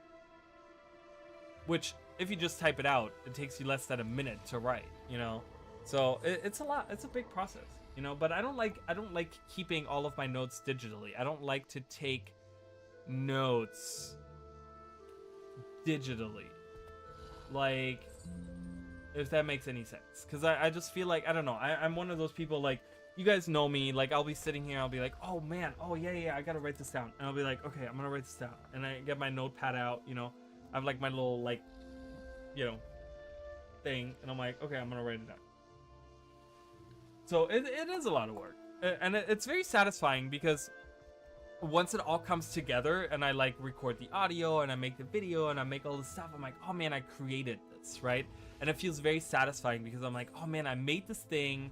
And whether or not people can like appreciate it or not, or people watch my videos, right? Like you look back at some, like I've made videos that have taken me a long time to make. I think my least viewed video was my Pokemon video. I want to say my least viewed, or one of my least viewed videos. There's a bunch of them that are like have less than 100 views, right? But you gotta imagine, they took me a long time to make, right? So you gotta find somewhere, you have to find somewhere this, I'm doing this for myself kind of thing. You know what I mean? Like where it's like, it doesn't matter if people watch it or not, like I'm kind of doing this for myself, you know? And find the satisfaction of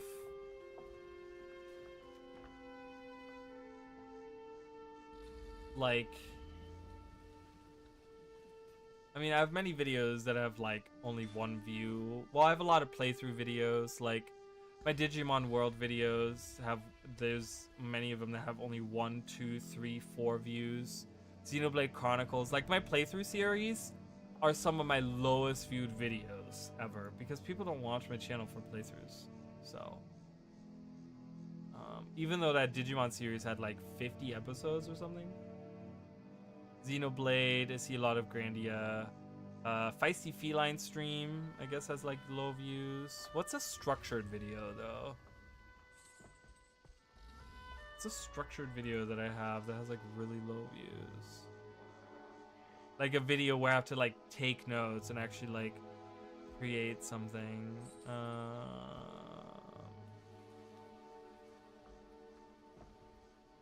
Finale, bonus episodes.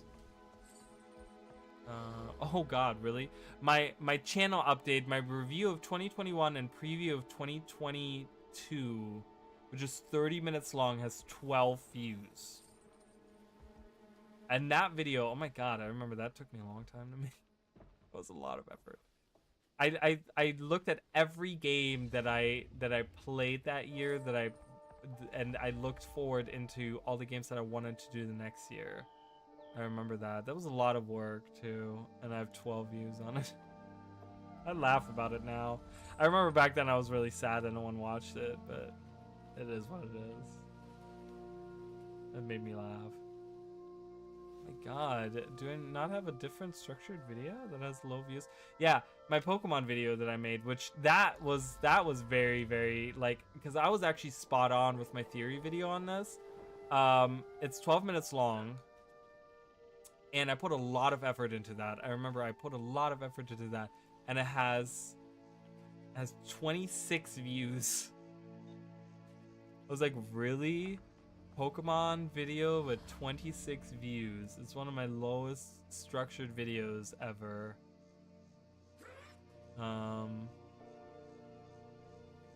My quality of life fixes and improvements videos, things that I would like to see for Guild Wars 2, which I stand behind 95%. I don't know what's all in it. It's 21 minutes long. I don't know what's all in it. I have map icons for resources, map markers, mega servers, I actually have a timestamp thing here. Mega servers fix Ventari tablet changes. Oh, for like for the Revenant, weapon reworks, poison update, and underwater. Wow, I stand behind all of those things still. All of those things still need to happen. And it has how many views? Oh, I did. What? Oh my god, it's gone. I gotta find it. Wait, where did it go? Hold on. Disappeared because my list, like, I don't know, how many views? How many views? Has 38 views.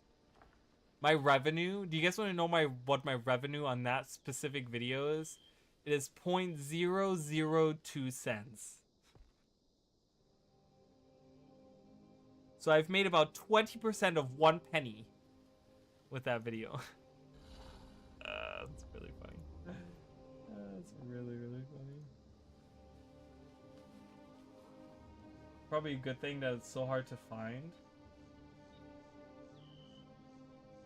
I don't know, there's just a lot of it. It's not hard to find because there's a lot of it, right? Which, that is the bad part about it. It's hard to find because there's so many videos that I go through that all have like under 100 views. There's literally hundreds of videos that I have on my channel that are less than 100 views. What's my most viewed video? Does anyone know? On the top of their head? Anyone know?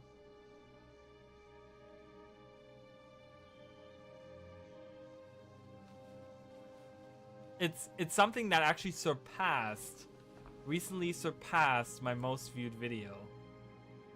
My top 4 are very interesting picks. And then there's a huge gap. The top 2 are very close. Nope. So my top viewed video, and I don't know why I'm not showing you this.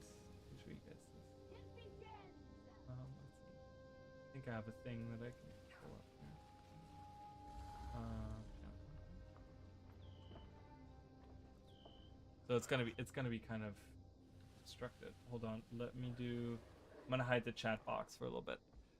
So my most viewed video is my freelancer review in 2022, so I have a freelancer review in 2021, okay, and you guys look at these and you can see, so it has double the views that the old one has. So this video, the freelancer review in 2021, was the start of me writing scripts for my videos, because it was a very repetitive, like, talking in circles. There was a lot of ums and uhs and blah, blah, blah, blah in there. And I got a lot of I got one specific comment actually on that video that really grinded my gear, but I agreed with it. It made me mad because I agreed so much with it that I was like, I'm remaking this review and I'm posting it. And I did. So I remade this review not a year later. I think this was like I don't know when this came out. When did this come out? I made 70 cents off of it. I don't know when this came out. Oh, it's right there. So this was in May 2021, and then I released this in February of 2022. But yeah, and this was the very first video. My freelancer review of 2022 was my first video that had a proper script written, where I wrote it down, and I actually really think it's a great review video. I'm not a reviewer, but I really think that is a great review. It's a game that I love. It's dear to my heart. Freelancer. It's something that my sister always like. She's like, oh yeah, Freelancer. You know, I don't know. It's always something that we like. She remembers how much I enjoyed that game. So, yeah. And then the other 2 videos, which is really crazy because when you look at the view count, so this recently surpassed this. So people still watch this. I still get views on this video. Like, I still get, like, November 19th, I still saw a lot of views.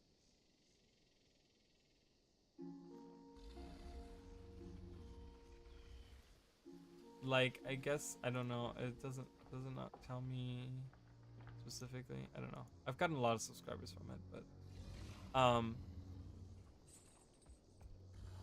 but anyways, so still people watch this video all the time, and I still get comment. I just the other day got a comment on it.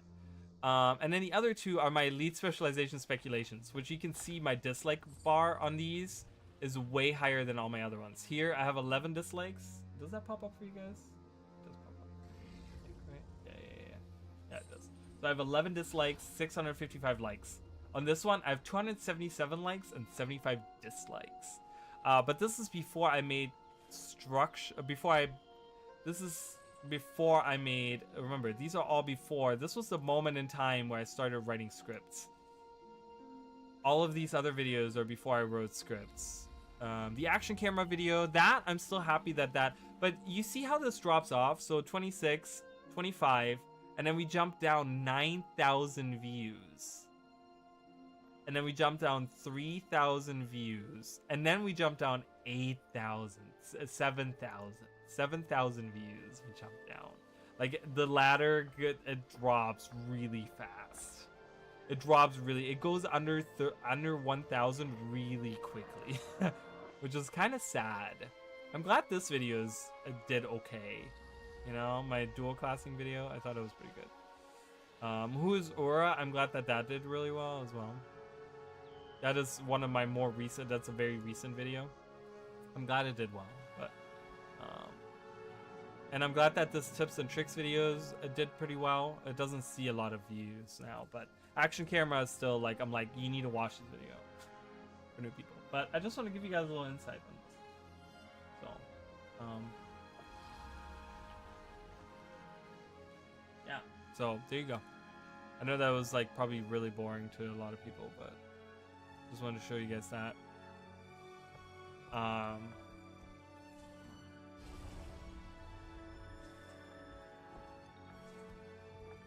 So yeah, it's crazy how those views kind of dropped off, right?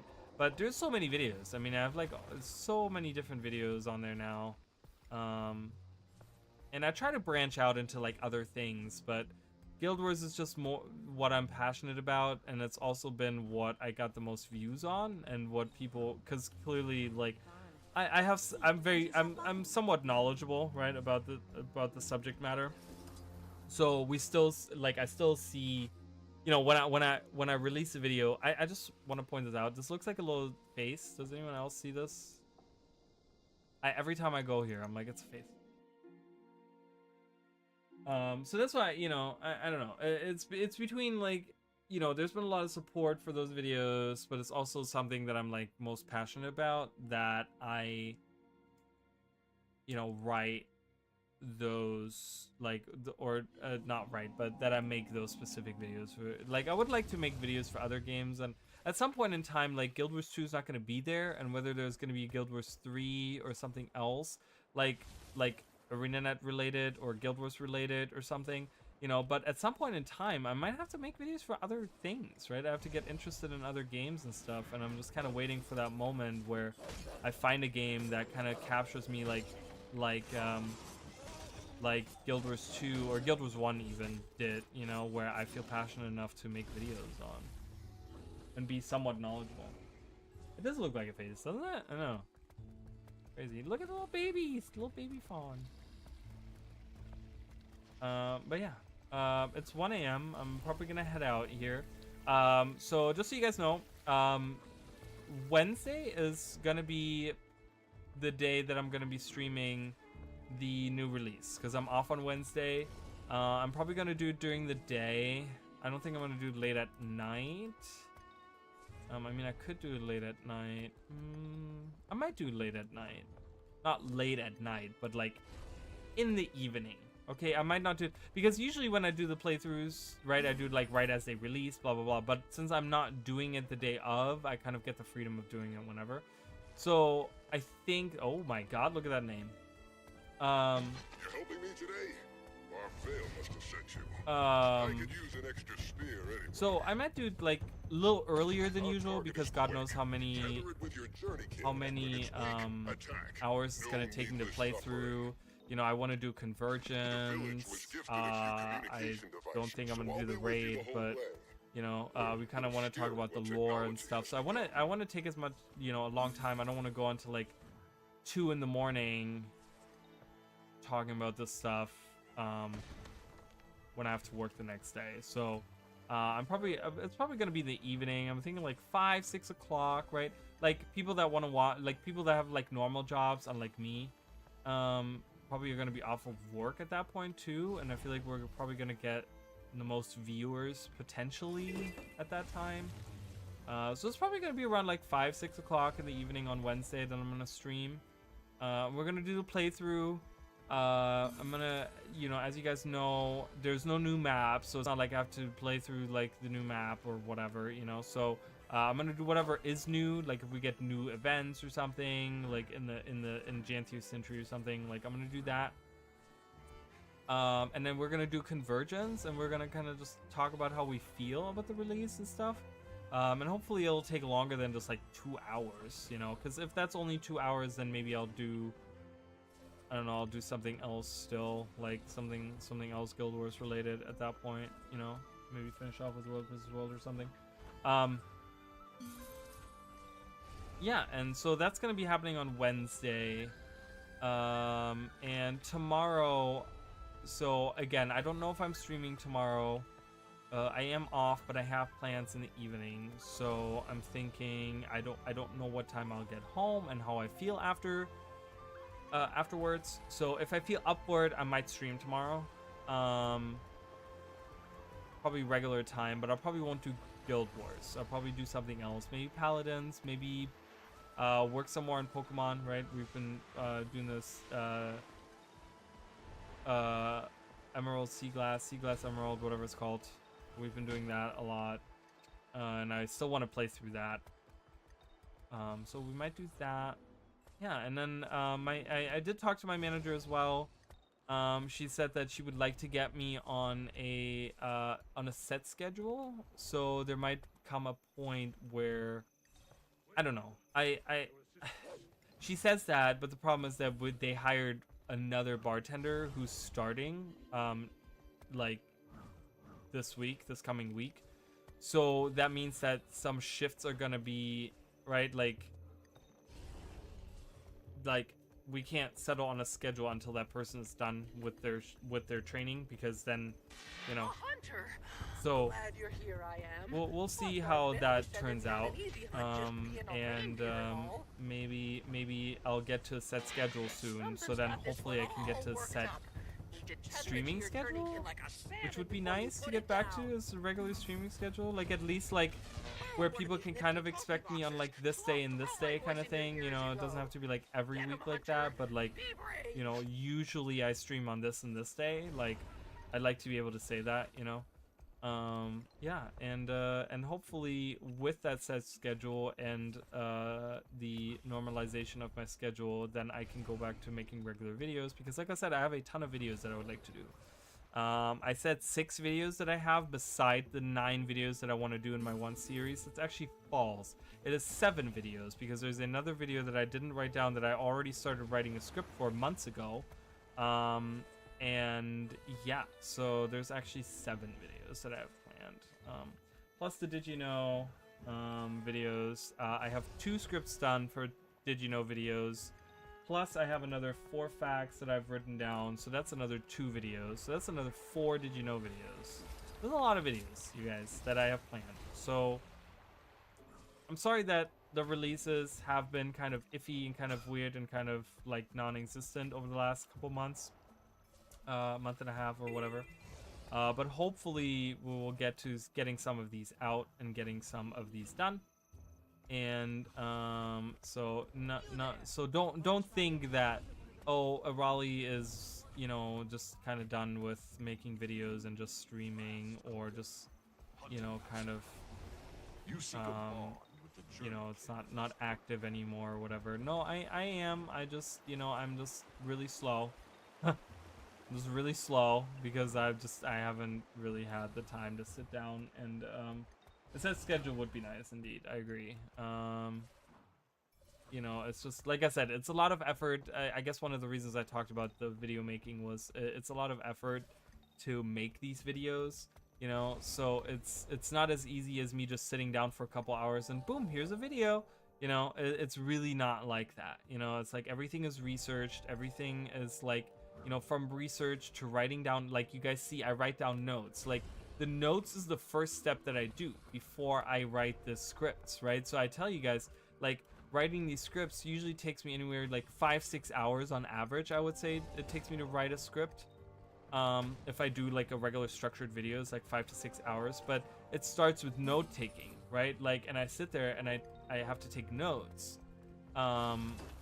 And I write down those notes, and I have to come up with a concept of a video, and I have to like make it, you know, coherent and kind of like, okay, do I get my point across? Do I even have a point?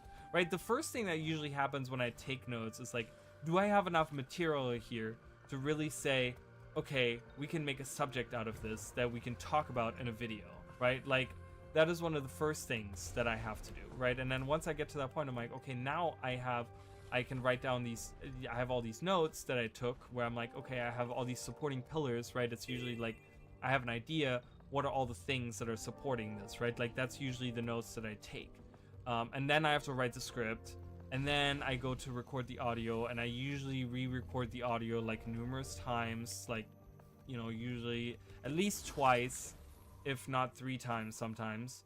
And then, you know, and then I go to edit the audio, which usually doesn't take that long to edit the audio. I just gotta take the ums and ahs and random pauses and stuff that I messed up on out and whatever, right? And then I gotta record the video, right? I gotta record video footage of whatever it is that I'm doing. I gotta, you know, blah, blah, blah, whatever, make sure that I get proper stuff there. And then I gotta edit it all together. And the editing takes a long time because I gotta find pictures. I mean, I have hundreds, if not thousands probably at this point. Thousands of pictures that I've downloaded onto my computer, like from websites, from online, right? And that I have taken myself in game, right? If it's something that's not available online, of an object or person or an event or an area or a map or a screenshot, like screenshotting, like all these different things, you know, there's thousands, there's probably thousands now of videos that I have. So it's a big process, you know. I don't like to half-ass it anymore. That's where the script writing came in. I didn't want to half-ass it anymore. That's what I felt like I was doing when I was not writing scripts. It felt like I was doing it half-assed, and then now it's like a lot of work to do, you know. But I want to make sure that I make the proper videos. So I'm sorry, you guys, that I haven't been able to make those videos, and I hope you guys are going to be patient with me and will be ready for. I'm gonna just kill this guy on stream. But yeah, hopefully you guys are excited for some of the stuff that I want to talk about. I have a lot of different things. There's a lot of interesting different things. You know, there's a dual classing video. I've talked about it. Animal Facts 5 is definitely happening. I actually recorded some footage for that the other day, and you guys will know exactly why. Once you see the video, you'll know exactly why I specifically last month recorded, if I can be so you know, so cheeky as to give you a little hint as to why I recorded last month for an Animal Facts video. But there's a couple of expansion videos that I want to do, a couple of you know, theory videos, a couple of those things. It's a long process. It really is. I would love to. I've always thought about making a video on what it takes to make a video. You know what I mean? Like, on specifically my process on making videos, just to show you guys how much it really, like, not that I'm like, oh my god, you guys appreciate me more, but it's more like, hey, here's my process. This is how I do things, you know, and like specifically be like, yeah, okay, it took me this long to write this script, right? And it took me this long to write the notes, and it took me this long, you know, and it was over, you know, I wrote the script over this and over these many weeks, right? Where, because I don't just sit here, and I don't sit here for 5 and 6 hours on a day off and just write the script out, right? It's like I sit down for an hour, write a little bit of the script, and then I move on with my life, and maybe I'll go back, you know, maybe I feel like going back 3 hours later, and I'm like, okay, well, let's, you know, I can continue writing a little bit more, and then I'll watch like an episode of something, right? Like on the other screen, I'll be like sitting here and I'm like, oh, okay, well, you know, I feel like writing some more, and I'll write a little bit more. But sometimes there's days where like I write for an hour and I'm like, man, I really don't feel like writing, and I'll like close it and I won't open it for another 3 days, and then I open it up and I'm like, oh, okay, yeah, let me just write a little bit. I have a little bit that I, you know, a little motivation, a little inspiration, whatever I want to write, you know, and then I'll close it for another 3 days, you know, or whatever, right? And it's like, so it's like 6 hours, but it's spread over God knows how many days, right? Like that I write this script. So I'm gonna open this chest.